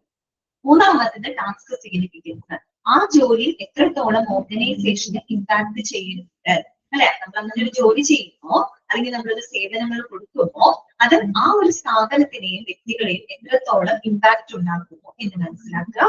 നാലാമത്തത് ഓട്ടോണോമിയാണ്, അതായത് ആ ജോലിയെ ചെയ്യാനുള്ള, ആ ജോലി എങ്ങനെ ചെയ്യണം എന്ന് തീരുമാനിക്കാനുള്ള ആ ഒരു സ്വാതന്ത്ര്യം ആ വ്യക്തിക്ക് കൊടുക്കുക, അല്ലെ? അതായത് ആ വ്യക്തിക്ക് കൊടുക്കുക എന്ന് പറഞ്ഞാല് അവരുടെ ആ ഒരു സ്വന്തമായിട്ട് ആശയങ്ങൾ ഉപയോഗിച്ച്, അവരുടെ ഐഡിയാസ് ഉപയോഗിച്ചുകൊണ്ട്, അവരുടെ മാക്സിമം ഇൻപുട്ട് എടുത്തുകൊണ്ട് ആ ഒരു ജോലി സ്വതന്ത്രമായിട്ട് ചെയ്യാനുള്ള ആ ഒരു സ്വാതന്ത്ര്യം അവർക്ക് കൊടുക്കുക. ഓക്കെ, അല്ലാണ്ട് റിജിഡ് ആയിട്ടുള്ളതല്ല, അവർക്ക് അവരുടെ തന്നെ കുറെ കൂടെ എക്സ്പോഷർ ചെയ്ത് കൂടുതൽ അവരുടെ ക്രിയേറ്റീവ് ഐഡിയാസ് ഉപയോഗിച്ചുകൊണ്ട് ആ ജോലി ചെയ്യാനുള്ള ആ ഒരു സ്വാതന്ത്ര്യം അവർക്ക് കൊടുക്കുക. അതാണ് ഓട്ടോണമി എന്ന് ഉദ്ദേശിക്കുന്നത്. എന്നിട്ടോ ഫീഡ്ബാക്ക്, അവർ ചെയ്ത പെർഫോമൻസിനനുസരിച്ച് കറക്റ്റ് ആയിട്ടുള്ള ആ ഒരു ഫീഡ്ബാക്ക് അവർക്ക് പ്രൊവൈഡ് ചെയ്യുക കേട്ടോ. ഓക്കെ, ഇത്രയുമാണ് 5 പോയിന്റുകൾ അതിനകത്ത് വരുന്നത്. മനസ്സിലായോ? ബുദ്ധിമുട്ടാണ്, ക്ലിയർ ആയോ പറഞ്ഞത്? അത് പഠിച്ചു വെക്കണം കേട്ടോ. 5 ജോബ് ക്യാരക്ടറിസ്റ്റിക്സ് ഇമ്പോർട്ടന്റ് ആണ് കേട്ടോ. Skill variety, task identity, task significance, autonomy and feedback. അങ്ങനെ നമ്മള് ഇത്തരം ജോലി സവിശേഷതകൾ നമ്മളെ 3 തരത്തിലുള്ള സൈക്കോളജിക്കൽ സ്റ്റേറ്റിലൂടെ നയിക്കുന്നു എന്നാണ് ആ മോഡലിൽ പറയുന്നത്. ഏതൊക്കെയാണ് ആ 3 psychological state? First one meaning fullness. Meaning fullness എന്ന് വെച്ചാൽ ആ ജോലിയെ അർത്ഥവത്താക്കി മാറ്റും, അല്ലെ? നമ്മൾ ആ ജോലി സവിശേഷതകൾ ഉപയോഗിച്ച് കഴിഞ്ഞാൽ നമുക്ക് ആ ജോലിയെ കുറെ കൂടെ മീനിങ് ഫുൾ ആക്കി മാറ്റാൻ പറ്റില്ല. ആ ജോലിനെ കുറെ കൂടെ നമുക്ക് എന്താണ് അർത്ഥവത്താക്കി മാറ്റാൻ സാധിക്കുന്നു. അതുപോലെ തന്നെ റെസ്പോൺസിബിലിറ്റി, കൂടുതൽ എംപ്ലോയീസിനെ റെസ്പോൺസിബിൾ ആക്കി മാറ്റുന്നു, അല്ലെ? അങ്ങനെ ഒരു മാനസികാവസ്ഥയിലോട്ട് വരും. ആ ജോലിയിൽ അവര് എന്താണ് കൂടുതൽ റെസ്പോൺസിബിൾ ആയിട്ട് മാറുന്നു. പിന്നെ നോളജ് ഓഫ് റിസൾട്ട്, അവർക്ക് ലഭിക്കാൻ പോകുന്ന റിസൾട്ടിനെ പറ്റിയിട്ട് അവർക്ക് എന്തുണ്ടാവുന്ന ഒരു അറിവ് അവർക്ക് ലഭിക്കുകയാണ്, അല്ലെ? ഓക്കെ, മനസ്സിലായോ? അത് ആ രീതിയിലുള്ള 3 സൈക്കോളജിക്കൽ സ്റ്റേറ്റിലൂടെ നയിക്കും. ഇത് ലീഡ് ചെയ്യുന്നത് ഔട്ട്കംസിലോട്ടാണ്. എങ്ങനെയുള്ള ഔട്ട്കംസ്? വളരെ പോസിറ്റീവ് ആയിട്ടുള്ള ഔട്ട്കംസിലോട്ടാണ് നയിക്കുന്നത്. ഏതൊക്കെയാണ് ആ പോസിറ്റീവ് ആയിട്ടുള്ള ഔട്ട്കംസ്? ഒന്ന് മോട്ടിവേഷൻ, എംപ്ലോയീസിനെ അത് കൂടുതൽ മോട്ടിവേറ്റഡ് ആക്കുന്നു. രണ്ടാമത്തത് പെർഫോമൻസ്, എന്ന് വെച്ച് കഴിഞ്ഞാൽ that leads to higher performance, എംപ്ലോയീസിനെ കൂടുതൽ പെർഫോമൻസിലോട്ട് നയിക്കുന്നു. മൂന്നാമത്തത് സാറ്റിസ്ഫാക്ഷൻ, എംപ്ലോയീസിന് അവരുടെ ജോലി കൂടുതൽ സംതൃപ്തമായിട്ട് ചെയ്യാൻ സാധിക്കുന്നു. പിന്നെ ആബ്സെന്റീസം, ആബ്സെന്റീസം എന്ന് പറയുമ്പോൾ റിഡ്യൂസ്ഡ് ആബ്സെന്റീസം ഇവിടെയാണ് കേട്ടോ. ആബ്സെന്റീസം എന്ന് പറയുമ്പോൾ റിഡ്യൂസ്ഡ് ആബ്സെന്റീസം, ആബ്സെന്റീസം കുറയ്ക്കുന്നു എന്ന് പറഞ്ഞു കഴിഞ്ഞാൽ ആളുകൾ എന്താണ് ആ ജോലി അല്ലെങ്കിൽ ജോലിയിൽ വരാതിരിക്കുന്ന ആ സാഹചര്യം കുറയ്ക്കും, അല്ലെ? ആബ്സെന്റീസം കുറയ്ക്കുന്നു. അതുപോലെ തന്നെ റിഡ്യൂസ്ഡ് ടേൺ ഓവർ കുറയ്ക്കുന്നു. അതായത് ജോലിക്കാര് ജോലി വിട്ടുപോകുന്ന ആ ഒരു സാഹചര്യത്തിന് അത് റിഡ്യൂസ് ചെയ്യുന്നു. അങ്ങനെ നല്ല നല്ല ഔട്ട്കംസുകളാണ് നമുക്ക് അതിലൂടെ ലഭിക്കുന്നത്. അത് തന്നെ കൊഴിഞ്ഞു പോക്ക് എന്ന് പറയുന്നത്, ജോലി വിട്ടുപോകുന്ന സാഹചര്യം ഒഴിവാക്കുന്നു. മനസ്സിലായോ ഈ മോഡല്? അപ്പൊ നോക്കിയേ, 5 എന്താണ് നല്ല പോസിറ്റീവ് ഔട്ട്കം തരുന്ന 5 കോർ ജോബ് ക്യാരക്ടറിസ്റ്റിക്സും 3 സൈക്കോളജിക്കൽ സ്റ്റേറ്റിനെ പറ്റിയിട്ടാണ് ഈ ഒരു മോഡലിനകത്ത് പറയുന്നത്. ഓക്കെ, ഇനി ഈ പറഞ്ഞ കാര്യം ഞാനൊരു എക്സാമ്പിളിലൂടെ നിങ്ങൾക്ക് പറഞ്ഞു തരാം. നിങ്ങൾക്ക് പെട്ടെന്ന് മനസ്സിലാവും കേട്ടോ. അതൊന്ന് വായിച്ചേ, നിങ്ങൾ ആ മോഡലൊക്കെ വായിച്ചേ.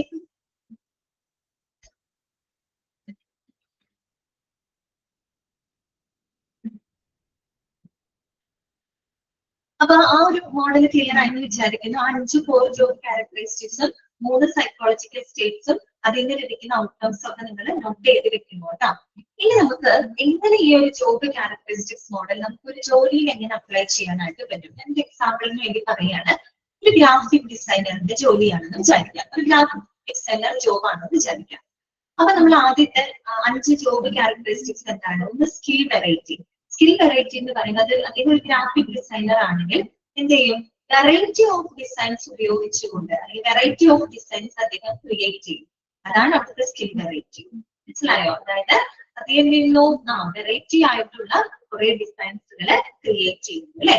ഡിഫറെന്റ് ടാസ്ക്, അപ്പൊ അങ്ങനെ ഡിഫറെന്റ് ആയിട്ടുള്ള സ്കില്ലുകൾ, ഡിഫറെന്റ് ആയിട്ടുള്ള എന്താണ് ഡിസൈൻസുകൾ അദ്ദേഹം ക്രിയേറ്റ് ചെയ്യുന്നു. അങ്ങനെ നമുക്കത് കൂടുതൽ അട്രാക്റ്റീവ് ആക്കി മാറ്റാൻ സാധിക്കും. അതാണ് സ്കിൽ വെറൈറ്റിയിൽ വരുന്നത്. രണ്ടാമത്തത് ടാസ്ക് ഐഡന്റിറ്റി. അദ്ദേഹം എന്ത് ചെയ്യാണ്?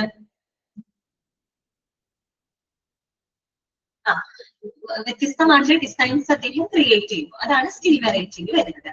അങ്ങനെ ആ ഒരു ഡിസൈൻസ് ഉപയോഗിച്ചുകൊണ്ട് എന്ത് ചെയ്യാണ്, ഹി കംപ്ലീറ്റ്സ് എ പ്രോജക്റ്റ്. അദ്ദേഹം ഒരു പ്രോജക്റ്റ് കംപ്ലീറ്റ് ചെയ്യാണ്. അതാണ് എന്ത്, ടാസ്ക് ഐഡന്റിറ്റി. ഞാൻ പറഞ്ഞല്ലോ, ടാസ്ക് ഐഡന്റിറ്റി എന്ന് പറയുമ്പോൾ ഒരു ജോലി നമ്മൾ കംപ്ലീറ്റ് ചെയ്യാന്നുള്ളത്. അപ്പൊ അദ്ദേഹം എന്താണ്, ഡിസൈൻസുകളൊക്കെ ഉപയോഗിച്ചുകൊണ്ട്, വാലിഡ് ആയിട്ടുള്ള ഡിസൈൻസുകൾ ഉപയോഗിച്ചുകൊണ്ട് അദ്ദേഹം ഒരു പ്രോജക്റ്റ് കംപ്ലീറ്റ് ചെയ്യുന്നു. അതാണ് ടാസ്ക് ഐഡന്റിറ്റി. മൂന്നാമത് എന്താണ്, ടാസ്ക് സിഗ്നിഫിക്കൻസ് ആണ്. അദ്ദേഹത്തിന് പിന്നീട് തോന്നുകയാണ് അത് ഈ ഒരു എന്താണ് വെറൈറ്റി ആയിട്ടുള്ള ഡിസൈൻസ് ഉപയോഗിച്ചുകൊണ്ട് അദ്ദേഹം പൂർത്തിയാക്കിയിട്ടുള്ള ആ ഒരു പ്രോജക്റ്റ് എന്ന് പറയുന്നത് ഒരു ബിഗ് ക്യാമ്പയിന് വേണ്ടി യൂസ് ചെയ്യാം എന്ന് അദ്ദേഹത്തിന് തോന്നുകയാണ്. എന്ന് പറഞ്ഞാൽ നല്ല നല്ല ഡിസൈൻസുകൾ അദ്ദേഹം ക്രിയേറ്റ് ചെയ്ത് അത് ഉപയോഗിച്ചുകൊണ്ട് അദ്ദേഹം ഒരു പ്രോജക്റ്റ് കംപ്ലീറ്റ് ചെയ്തു. ആ ഒരു പ്രോജക്റ്റിന് അതിൻ്റെതായ വാല്യൂ ഉണ്ട്. അതിന് വലിയൊരു ആളുകളിൽ വലിയൊരു ഇൻഫ്ലുവൻസ് ഉണ്ടാക്കാൻ സാധിക്കുന്നുണ്ട്. അപ്പൊ അതുകൊണ്ട് അദ്ദേഹം മനസ്സിലാക്കുകയാണ് ആ ഒരു പ്രോജക്റ്റ് എന്ന് പറയുന്നത് അത് ഒരു വലിയൊരു ക്യാമ്പയിനിങ്ങിന്റെ ഭാഗമാക്കാൻ സാധിക്കുമെന്ന് അദ്ദേഹം എന്ത് ചെയ്യാണ്, ഐഡന്റിഫൈ ചെയ്യാണ്. അതാണ് ടാസ്ക് സിഗ്നിഫിക്കൻസ്. അതായത് ആ ജോലി മറ്റുള്ളവരെ എത്രത്തോളം സ്വാധീനം ചെലുത്തുന്നുണ്ട് എന്നുള്ളതാണ്. പിന്നെ ഓട്ടോണോമിയാണ് അല്ലെ. അതിന് വേണ്ടിയിട്ട് അപ്പൊ ഈ പറയുന്ന ആ ഒരു ഗ്രാഫിക് ഡിസൈനർക്ക് പുതിയ പുതിയ ടൂളുകള്, പുതിയ പുതിയ മെത്തേഡുകള് അദ്ദേഹത്തിന് ഉപയോഗിക്കാം. അതാണ് ഓട്ടോണോമി. അതായത് ആ ജോലി ചെയ്യാനായിട്ട് അയാൾക്ക് അയാളുടേതായ സ്വാതന്ത്ര്യമുണ്ട്. അതിന് വേണ്ടിയിട്ടുള്ള വ്യത്യസ്തമായ ടൂളുകളും മെത്തേഡുകളൊക്കെ അദ്ദേഹം ഉപയോഗിക്കുന്നു. അതാണ് ഓട്ടോണോമി. പിന്നെ എന്താണ് ഫീഡ്ബാക്ക്. അങ്ങനെ അദ്ദേഹം ചെയ്ത ആ ഒരു ജോബിന് ക്ലയന്റിന്റെ ഫീഡ്ബാക്ക് പ്രൊവൈഡ് ചെയ്യാണ്. ക്ലയന്റിന് ആ ഒരു പ്രോജക്റ്റിൽ എത്രത്തോളം സാറ്റിസ്ഫൈഡ് ആണ് എന്നുള്ളത് ആ ഒരു ഫീഡ്ബാക്ക് ക്ലയന്റിന്റെ ഭാഗത്തു നിന്നും നമ്മൾ കൊടുക്കുകയാണ്. മനസ്സിലായോ? അപ്പൊ അതാണ് ആ ഒരു മോഡൽ നമ്മൾ അവിടെ അപ്ലൈ ചെയ്ത് പറഞ്ഞതാണ്. ഒരു ഗ്രാഫിക് ഡിസൈനറിന്റെ ജോബ് വെച്ച് ജസ്റ്റ് പറഞ്ഞുള്ളൂ. ഏത് ജോലിക്കും നമുക്കത് പറയാം. അങ്ങനെ ചെയ്യുമ്പോൾ എന്താണ്, കൂടുതൽ എംപ്ലോയീസ് മോട്ടിവേറ്റഡ് ആവും, ജോലിയിൽ കൂടുതൽ അട്രാക്റ്റീവ് ആയിട്ട് മാറും. അതിലൂടെ നല്ല ഔട്ട്കംസ് നേടിയെടുക്കാനും സാധിക്കും. ഇത്രയേ ഉള്ളൂ കേട്ടോ. ജോബ് ക്യാരക്ടറിസ്റ്റിക്സ് മോഡല് മനസ്സിലാക്കിയിരിക്കും. ഓക്കെ ആണോ? ബുദ്ധിമുട്ടാണ് കേട്ടോ അത് തിരിക്കാനായിട്ട്. എങ്കിലും നിങ്ങൾ ആ പോയിന്റുകളൊക്കെ പഠിച്ചു വെക്കാം കേട്ടോ. 1975 ഇൻട്രൊഡ്യൂസ് ചെയ്തത് ഹാക്മാൻ ഓൾഡം ആണ്. പിന്നെ നല്ലൊരു ജോബ് ഡിസൈൻ ചെയ്തതിനായിട്ട് മുന്നോട്ട് വെച്ച മോഡലാണ്. ഈ ഒരു മോഡലിന് 5 കോർ ക്യാരക്ടറിസ്റ്റിക്സിനെ പറ്റിയിട്ടും 3 സൈക്കോളജിക്കൽ സ്റ്റേറ്റ്സിനെ പറ്റിയിട്ടും മെൻഷൻ ചെയ്യുന്നു. പിന്നെ ഏതൊക്കെയാണ് ആ 5 കോർ ജോബ് ക്യാരക്ടറിസ്റ്റിക്സും 3 സൈക്കോളജിക്കൽ സ്റ്റേറ്റ്സുകൾ ഏതൊക്കെയാണെന്നൊക്കെ നോട്ട് ചെയ്തിട്ടുണ്ട് കേട്ടോ. ഓക്കെ, അടുത്തത് പറയാലോ. നെക്സ്റ്റ് പറയാലോ. അടുത്തതാണ് സിഗ്നിഫിക്കൻസ് ഓഫ് ജോബ് ഡിസൈൻ. നമ്മൾ ഈ പറഞ്ഞ ജോബ് ഡിസൈനിന്റെ മോഡലും കാര്യങ്ങളൊക്കെ മനസ്സിലാക്കി. ഇനി നമുക്ക് അതിന്റെ സിഗ്നിഫിക്കൻസ് എന്താണെന്ന് നോക്കാം. Significance of job design. Job ഡിസൈനിന്റെ പ്രാധാന്യം എന്താണ്? ഒരു പ്രാധാന്യം നമ്മൾ മനസ്സിലാക്കി അല്ലേ. അതായത് ഏറ്റവും നല്ല രീതിയിൽ ഉള്ള ജോബ് ഡിസൈൻ പെർഫോമൻസ് വർദ്ധിപ്പിക്കുകയാണെങ്കിൽ മോശം രീതിയിലുള്ള ജോബ് ഡിസൈൻ എപ്പോഴും എന്ത് ചെയ്യുന്നു, മോശം പെർഫോമൻസിലോട്ട് നയിക്കുമെന്ന് നമ്മൾ പഠിച്ചതാണ്. കുറച്ചും കൂടെ ഡീറ്റെയിൽഡ് ആയിട്ട് നോക്കാം. Job design is very important because this is the process which makes sure that the job remains updated and is relevant to the employee. That's important and ഒരു പോയിന്റാണ് എഴുതിയിട്ട് അണ്ടർലൈൻ ചെയ്യുക കേട്ടോ. അതായത് ജോബ് ഡിസൈനിന്റെ പ്രാധാന്യമാണ് പറയുന്നത്. Job design is very very important because എന്തുകൊണ്ടാണ്, this is the process which makes sure that the job remains updated and is relevant to the employee. ഒരു ജോലിയെ ജീവനക്കാർക്കും സ്ഥാപനത്തിനും ഇടയിൽ അപ്ഡേറ്റ് ആക്കി വെക്കുന്നത് അല്ലെങ്കിൽ റിലവന്റ് ആക്കി വെക്കുന്നത് എന്താണ്, ജോബ് ഡിസൈൻ ആണ്. മനസ്സിലായോ?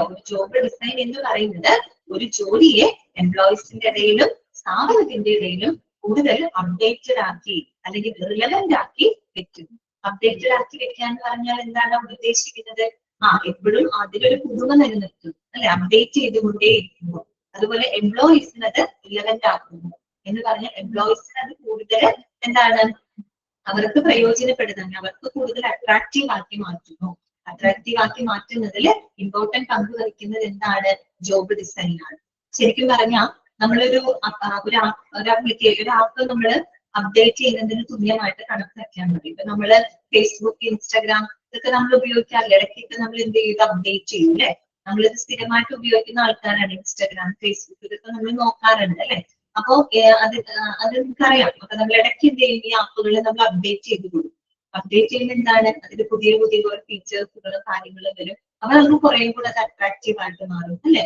ഇതുപോലെ തന്നെയുള്ളൂ. ഒരു ആപ്പ് അപ്ഡേറ്റ് ചെയ്യുന്നതിന് തുല്യമാണ്. ഇവിടെ ആപ്പ് എന്ന് പറഞ്ഞ ജോബാണെന്ന് മാത്രം. ഒരു ജോലിനെ നമ്മൾ എന്ത് ചെയ്ത് വെക്കുന്നു, അപ്ഡേറ്റ് ആക്കി വെക്കുന്നു. അത് ആ ഒരു എംപ്ലോയീസിനെ റിലവന്റ് ആക്കി വെക്കാൻ, എംപ്ലോയീസിനെ കൂടുതൽ ആകർഷകമാക്കി വെക്കുന്നത് എന്തിലൂടെയാണ്? ജോബ് ഡിസൈനിലൂടെയാണ്. ഓക്കെ, മനസ്സിലായല്ലോ? ഇനി നോക്കിയേ, the primary objective here is to minimize the dissatisfaction which comes while doing the job on a daily basis.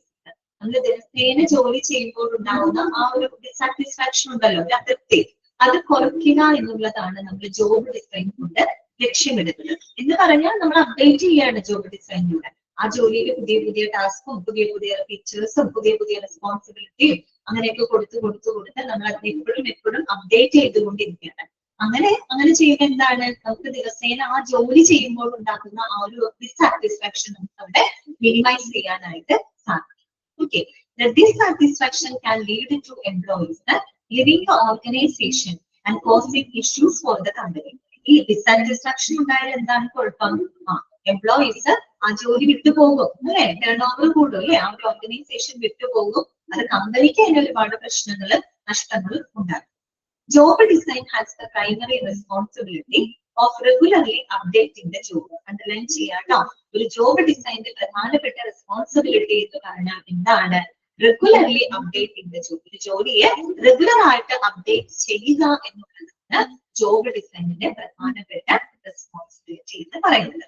അങ്ങനെ അപ്ഡേറ്റ് ചെയ്ത് അതിന്റെ കൂടുതൽ ആകർഷകമാക്കി മാറ്റി എന്ത് ചെയ്യാം, മുന്നോട്ട് കൊണ്ടുപോകുക എന്നുള്ളതാണ് ജോബ് ഡിസൈൻ കൊണ്ട് ഉദ്ദേശിക്കുന്നത്. ഓക്കെ, ക്ലിയർ ആണല്ലോ? മനസ്സിലായോ? ഇനി നമുക്ക് അതിന്റെ സിഗ്നിഫിക്കൻസ് ആണ് പഠിക്കേണ്ടത്, അല്ലെ? അപ്പൊ പ്രധാനമായിട്ടും ഇനി പറയുന്ന കമ്പോണൻസിലൊക്കെ ഈ ജോബ് ഡിസൈന് ഭയങ്കരമായിട്ടുള്ളൊരു ഇൻഫ്ലുവൻസ് ഉണ്ട്. ഏതൊക്കെ പോയിന്റുകളാണെന്ന് പോയിന്റുകൾ പഠിച്ചു വയ്ക്കാം. ഒന്ന്, job evaluation. Second, recruitment and selection. Career planning and development. Performance management. Reward and recognition. Work force planning. Work allocation planning. Decisions on training investments, ensuring workforce safety and workforce equity and diversity. ഈ പറയുന്ന കമ്പോണന്റുകളിലൊക്കെ job ഡിസൈന് വളരെയധികം പ്രാധാന്യം ഉണ്ട്. അപ്പൊ ഓരോന്ന് എന്താന്ന് നോക്കാം. First one, job evaluation. What is meant by job evaluation? എന്താണ് ജോബ് ഇവാലുവേഷൻ എന്നതുകൊണ്ട് ഉദ്ദേശിച്ചത്? Assessing A jobs value. എന്താണ് അസസിംഗ് എ ജോബ്സ് വാല്യൂ? നമ്മളൊരു ജോലിയുടെ വാല്യൂ, അതിന്റെ മൂല്യം, അതിന്റെ വർത്ത്, അത് നമ്മൾ അസസ് ചെയ്യുന്നതിനെയാണ് ജോബ് ഇവാലുവേഷൻ എന്നതുകൊണ്ട് ഉദ്ദേശിക്കുന്നത്. അതായത് നമ്മളൊരു ജോലി, ആ ജോലിക്ക് എത്രത്തോളം മൂല്യമുണ്ട്. മൂല്യം എന്ന് പറഞ്ഞാൽ ആ ജോലിയുടെ പ്രത്യേകതകൾ എന്തൊക്കെയാണ്, ആ ജോലിയിൽ എന്തൊക്കെ സ്കില്ലുകളാണ് ആവശ്യമായിട്ടുള്ളത്. ആ ജോലിയുടെ മൂല്യം എന്ന് പറയുമ്പോൾ ആ ജോലി ചെയ്ത് നമുക്ക് കിട്ടുന്ന ശമ്പളം എന്നല്ല ഉദ്ദേശിക്കുന്നത്. ആ ഒരു പ്രത്യേക പോസ്റ്റിന്, അല്ലെങ്കിൽ ആ ഒരു പ്രത്യേക പദവിക്ക് എത്രത്തോളം പ്രാധാന്യമുണ്ട് ആ സമൂഹത്തിൽ, എത്രത്തോളം വെർത്താണ് ആ ജോലി എന്നുള്ളത്, അതാണ് അവിടെ പറയുന്നത്. Job's value or worth. നോക്കുക, information about the job design is needed for the job evaluation. അതായത് നമ്മൾ ഈ പറഞ്ഞ ജോബ് ഡിസൈനിൽ നിന്ന് നമുക്ക് ലഭിക്കുന്ന വിവരങ്ങളുണ്ടല്ലോ, അത് നമ്മൾ ജോബ് ഇവാലുവേഷന് വേണ്ടിയിട്ട് ഉപയോഗിക്കുന്നുണ്ട്. ഇനി എന്താണ് ജോബ് ഇവാലുവേഷൻ എന്ന് ചോദിച്ചാൽ അടുത്ത സെന്റൻസ് അണ്ടർലൈൻ ചെയ്ത് വെക്കാം. വാട്ട് ഈസ് ജോബ് ഇവാലുവേഷൻ എന്ന് ചോദിച്ചാൽ എന്താണെന്നറിയോ? It is the process of comparing the job with other jobs in an organisation to assess the proper grade. Underline ചെയ്യാട്ടോ. എന്താണ് ജോബ് ഇവാലുവേഷൻ എന്ന് ചോദിച്ചാൽ it is the process of comparing the job with other jobs in an organisation to assess the proper grade. എന്ന് പറഞ്ഞാല് അതൊരു process ആണ്, അല്ലെ? അതായത് ഒരു സ്ഥാപനത്തിന് ഒരു ജോലിനെ മറ്റുള്ള ജോലികളുമായിട്ട് നമ്മൾ കമ്പയർ ചെയ്യുന്നു, താരതമ്യം ചെയ്തുകൊണ്ട് നമ്മൾ ആ ഒരു ജോലിക്ക് ഒരു പ്രോപ്പർ ഗ്രേഡ് നിശ്ചയിക്കുന്നു. ഗ്രേഡ് മീൻസ് അതിനൊരു മൂല്യം നിശ്ചയിക്കുന്നു. ആ ഒരു പ്രോസസ്സിനെയാണ് നമ്മള് ജോബ് ഇവാലുവേഷൻ എന്ന് പറയുന്നത്. ഓക്കെ, അപ്പൊ ഓരോ ജോലിയും വ്യത്യസ്തമാണ്, അല്ലെ? ഇപ്പൊ നമ്മളൊരു സ്ഥാപനത്തിൽ വർക്ക് ചെയ്യുമ്പോൾ പല പോസ്റ്റുകൾ ഉണ്ടാവും, പല ജോബ് റോളുകൾ ഉണ്ടാവും. ഓരോ ജോലിക്കും അതിൻ്റെതായ വാല്യൂ ഉണ്ട്, അല്ലെ? അങ്ങനെ നമ്മൾ ഒരു ജോലിയെ മറ്റുള്ള ജോലികളുമായിട്ട് കമ്പയർ ചെയ്തിട്ട് ആ ജോലിക്ക് നമ്മളൊരു മൂല്യം നിശ്ചയിക്കുന്ന, ഒരു പ്രോപ്പർ ഗ്രേഡ് നമ്മൾ നിശ്ചയിക്കുന്ന ആ ഒരു പ്രോസസ്സിനെയാണ് ജോബ് ഇവാലുവേഷൻ. സിംപിളി നമുക്ക് എന്ത് പറയാം? Assessing A jobs value or Worth എന്ന് വിശേഷിപ്പിക്കുന്നു. Okay, clear? അപ്പൊ അതിന് നമ്മൾ എന്ത് ഉപയോഗിക്കുന്നുണ്ട്? ജോബ് ഡിസൈനിൽ നിന്ന് നമുക്ക് ലഭിക്കുന്ന വിവരങ്ങൾ അത് ഉപയോഗിച്ചിട്ടാണ് നമ്മൾ ഒരു ജോലി ഇവാലുവേറ്റ് ചെയ്യുന്നത്. ഓക്കെ, രണ്ടാമത്തെ പോയിന്റ് റിക്രൂട്ട്മെന്റ് ആൻഡ് സെലക്ഷൻ ആണ്. റിക്രൂട്ട്മെന്റ് ആൻഡ് സെലക്ഷൻ, അതായത് നിയമനം, തെരഞ്ഞെടുക്കൽ, ഇങ്ങനെയുള്ള കാര്യങ്ങൾ. അപ്പോ recruitment and selection process gives you a better understanding about the job that needs to be filled and helps എന്ന് പറഞ്ഞിട്ട് 2 പോയിന്റ് ആണ് കൊടുത്തിട്ടുണ്ട്. എല്ലാം ഇമ്പോർട്ടന്റ് ആണ് കേട്ടോ. അപ്പൊ റിക്രൂട്ട്മെന്റ് ആൻഡ് സെലക്ഷൻ പ്രോസസ് എന്തിനു സഹായിക്കുന്നു? It gives you a better understanding about the job. ആ ജോലിയെ പറ്റി കൂടുതൽ മനസ്സിലാക്കുന്നതിന് എന്ത് സഹായിക്കുന്നു? റിക്രൂട്ട്മെന്റ് ആൻഡ് സെലക്ഷൻ പ്രോസസ് സഹായിക്കുന്നു. ആ ജോലിയെ പറ്റി കൂടുതൽ മനസ്സിലാക്കുക എന്ന് പറയുമ്പോൾ ആ ജോലിന്റെ റിക്വയർമെന്റ്സ് എന്തൊക്കെയാണ്, ആ ജോലി എങ്ങനെ ചെയ്യണം, അതിന്റെ ഡ്യൂട്ടീസ് ആൻഡ് റെസ്പോൺസിബിലിറ്റീസ് എന്തൊക്കെയാണ്, ആ ജോലിയുടെ വാല്യൂ എന്താണ്, ആ ജോലി ചെയ്യാൻ ആവശ്യമായിട്ടുള്ള സ്കില്ലുകൾ എന്തൊക്കെയാണ്, അങ്ങനെ വളരെ ഡീപ്പായിട്ട് തന്നെ ഒരു ജോലിയെ മനസ്സിലാക്കാനായിട്ട് എന്ത് സഹായിക്കുന്നു? റിക്രൂട്ട്മെന്റ് ആൻഡ് സെലക്ഷൻ സഹായിക്കുന്നു. ഒന്നാമത്തെ പോയിന്റ്. അടുത്തത് നോക്കിയേ, പിന്നെ എന്തിനൊക്കെ സഹായിക്കുന്നുണ്ട്? റിക്രൂട്ട്മെന്റ് ആൻഡ് സെലക്ഷൻ പ്രോസസ് എന്തിനൊക്കെ സഹായിക്കുന്നുണ്ട് നോക്കിയേ. It helps the selection panel identify the job requirements, practical selection criteria. അതായത് ആ ജോലിയുടെ റിക്വയർമെന്റ്സുകൾ എന്തൊക്കെയാണെന്ന് ഐഡന്റിഫൈ ചെയ്യാൻ സെലക്ഷൻ പാനലിനെ സഹായിക്കുന്നു. സെലക്ഷൻ പാനൽ, ഇന്റർവ്യൂ പാനൽ എന്നൊക്കെ നമ്മൾ പറയില്ലേ, അതുപോലെ സെലക്ഷൻ പാനലിനെ ആ ജോബിന്റെ റിക്വയർമെന്റ്സ് എന്തൊക്കെയാണെന്ന് തിരിച്ചറിയാനായിട്ട് സഹായിക്കുന്നു. അതുപോലെ തന്നെ write to the job advertisement, job advertisement എഴുതാനായിട്ട് സഹായിക്കും. That means write to the job advertisement for targeting the right candidate. ശരിയായ കാൻഡിഡേറ്റിന് ലഭിക്കാൻ, അല്ലെങ്കിൽ ശരിയായ കാൻഡിഡേറ്റിനെ ടാർഗറ്റ് ചെയ്തുകൊണ്ടുള്ള അഡ്വർടൈസ്മെന്റുകൾ തയ്യാറാക്കാൻ സഹായിക്കുന്നു. ആരെ സഹായിക്കുന്നു? സെലക്ഷൻ പാനലിനെ സഹായിക്കുന്നു. പിന്നെ ഡെവലപ്പ് ദ ഇന്റർവ്യൂ ക്വസ്റ്റ്യൻസ്, അല്ലെ? It helps the selection panel to create the interview questions to test the candidate. കാൻഡിഡേറ്റിനെ ടെസ്റ്റ് ചെയ്യുന്നതിന് ആവശ്യമായിട്ടുള്ള ഇന്റർവ്യൂ ക്വസ്റ്റ്യൻസുകൾ ക്രിയേറ്റ് ചെയ്യാൻ സഹായിക്കുന്നു. പിന്നെ ഇതിനൊക്കെ സഹായിക്കുന്നു. And it helps the selection panel to assess the best applicant for the job. ആ ജോലിക്ക് ഏറ്റവും ഐഡിയൽ ആയിട്ടുള്ള, ഏറ്റവും ടാലന്റഡ് ആയിട്ടുള്ള ഒരു എംപ്ലോയിനെ പിക്ക് ചെയ്യാനും സാധിക്കുന്നു, അതിനെ സഹായിക്കുന്നു. ഓക്കെ, റിക്രൂട്ട്മെന്റ് പ്രോസസ്സിന്റെ ആ ഒരു ബെനിഫിറ്റുകളാണ് പറയുന്നത്. ഒന്ന്, it helps to understand the better understanding about the job. ജോലിയെ പറ്റി കൂടുതൽ മനസ്സിലാക്കാൻ സഹായിക്കുന്നു. സെലക്ഷൻ പാനലിൽ എന്തിനൊക്കെ സഹായിക്കുന്നുണ്ട്? ഒരുപാട് കാര്യങ്ങൾക്ക് സഹായിക്കുന്നുണ്ട്. ഒന്ന്, to identify the job requirement അഥവാ സെലക്ഷൻ ക്രൈറ്റീരിയ ഐഡന്റിഫൈ ചെയ്യാൻ സഹായിക്കുന്നു. അതുപോലെ റൈറ്റ് ദ ജോബ് അഡ്വർടൈസ്മെന്റ്, ജോബിന്റെ അഡ്വർടൈസ്മെന്റ് എഴുതാൻ സഹായിക്കുന്നു. ഡെവലപ്പ് ഇന്റർവ്യൂ ക്വസ്റ്റ്യൻസ്, ഇന്റർവ്യൂ ക്വസ്റ്റ്യൻസുകൾ ക്രിയേറ്റ് ചെയ്യാൻ സഹായിക്കുന്നു. അതുപോലെ തന്നെ best applicant for the job, ആ ജോലിക്ക് ഏറ്റവും ഐഡിയൽ ആയിട്ടുള്ള ഒരു വ്യക്തിയെ കണ്ടെത്താനായിട്ട് സഹായിക്കുന്നു. കഴിഞ്ഞിട്ടില്ല, ഇനിയുണ്ട്. അടുത്ത നോക്കിയേ, the job applicants to decide, it helps the job applicants to decide if they should apply for the job and to prepare for the selection process. ഈ പറയുന്ന റിക്രൂട്ട്മെന്റ് സെലക്ഷൻ ജോബ് അപ്ലിക്കൻസിനെ സഹായിക്കുന്നുണ്ട്. ജോലി അപേക്ഷിക്കുന്ന ആളുകളെ, കാൻഡിഡേറ്റ്സിനെ സഹായിക്കുന്നുണ്ട്. എങ്ങനെ സഹായിക്കുന്നു? ജോബ് അപ്ലിക്കൻസിനെ to decide if they should apply for the job. ആ ഒരു ജോലിക്ക് അപ്ലൈ ചെയ്യണോ വേണ്ടയോ എന്ന് തീരുമാനിക്കുന്നതിന് അവരെ സഹായിക്കുകയും ആ ഒരു സെലക്ഷൻ പ്രോസസ്സിന് വേണ്ടിയിട്ട് തയ്യാറെടുക്കുന്നതിനും അവരെ സഹായിക്കുന്നു. അപ്പൊ റിക്രൂട്ട്മെന്റ് ആൻഡ് സെലക്ഷൻ 3 കാര്യങ്ങൾക്കാണ് പ്രധാനമായിട്ടും സഹായിക്കുന്നത്. ഒന്ന്, better understanding of the job, ജോലിയെ കൂടുതൽ വ്യക്തമാക്കി മനസ്സിലാക്കാൻ സഹായിക്കുന്നു. സെലക്ഷൻ പാനലിന് സഹായിക്കുന്നു. സെലക്ഷൻ പാനലിന് എന്തിനൊക്കെ സഹായിക്കുന്നുണ്ട്? To identify the job requirement, to write the job advertisement, develop the interview question, assess the best applicant for the job. ഇനി ജോബ് അപ്ലിക്കൻസിനെ എങ്ങനെയാണ് സഹായിക്കുന്നത്? To decide if they should apply for the job.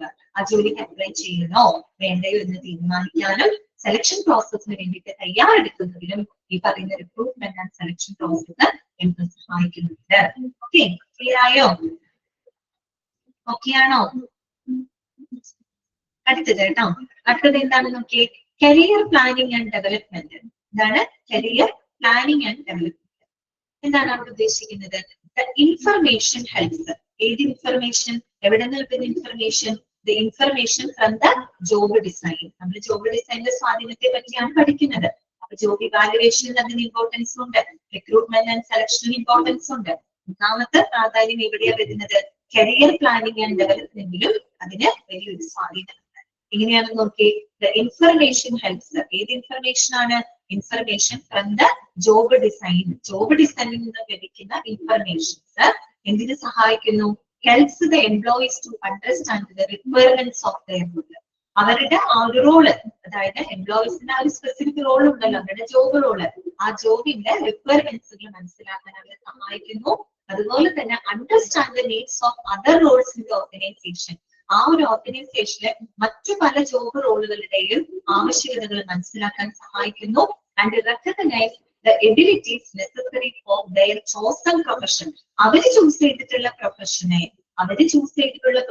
ഏതാണോ, അല്ലെങ്കിൽ അവര് choose ചെയ്തിട്ടുള്ള role എന്താണോ അത് develop ചെയ്യുന്നതിന് ആവശ്യമായിട്ടുള്ള എബിലിറ്റീസുകൾ ഡെവലപ്പ് ചെയ്യാനും അവരെ എന്തൊക്കെ എബിലിറ്റീസ് ഡെവലപ്പ് ചെയ്യണമെന്ന് റെക്കഗ്നൈസ് ചെയ്യാനും അവരെ സഹായിക്കുന്നു.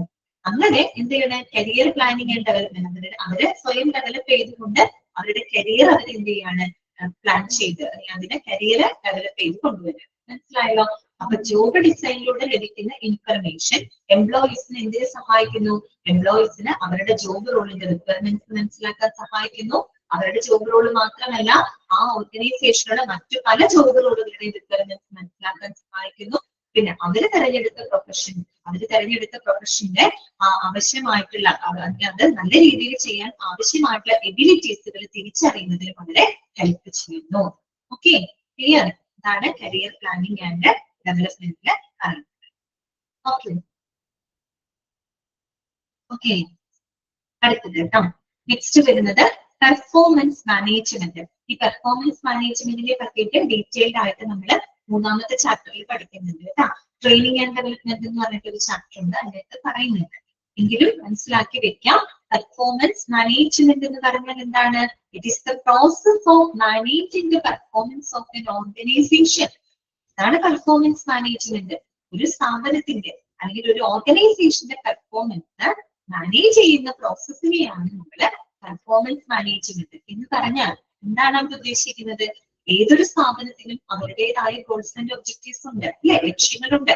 ആ ലക്ഷ്യങ്ങള് നേടിയെടുക്കാൻ വേണ്ടിയിട്ട് അവിടുത്തെ എംപ്ലോയീസിനെ അലൈൻ ചെയ്തെടുക്കുന്ന ആ ഒരു പ്രോസസ്സ് അതാണ് എന്ത്? പെർഫോമൻസ് മാനേജ്മെന്റ് എന്ന് പറഞ്ഞാൽ അവിടെയുള്ള എംപ്ലോയീസിനെ മാക്സിമം ടാലന്റുകൾ പ്രയോജനപ്പെടുത്തിക്കൊണ്ട് നമുക്ക് നമ്മുടെ സ്ഥാപനത്തിന്റെ ലക്ഷ്യങ്ങൾ നേടിയെടുക്കണം. അതിനു വേണ്ടിയിട്ടുള്ള പ്ലാനുകൾ, നമ്മുടെ സ്ട്രാറ്റജിക് പ്ലാനുകൾ തയ്യാറാക്കുക, റെഗുലർ ആയിട്ട് മോണിറ്റർ ചെയ്യുക, അങ്ങനെയൊക്കെയുള്ള ആ ഒരു പ്രോസസ്സിനെയാണ് നമ്മൾ പെർഫോമൻസ് മാനേജ്മെന്റ് എന്നതുകൊണ്ട് ഉദ്ദേശിക്കുന്നത്.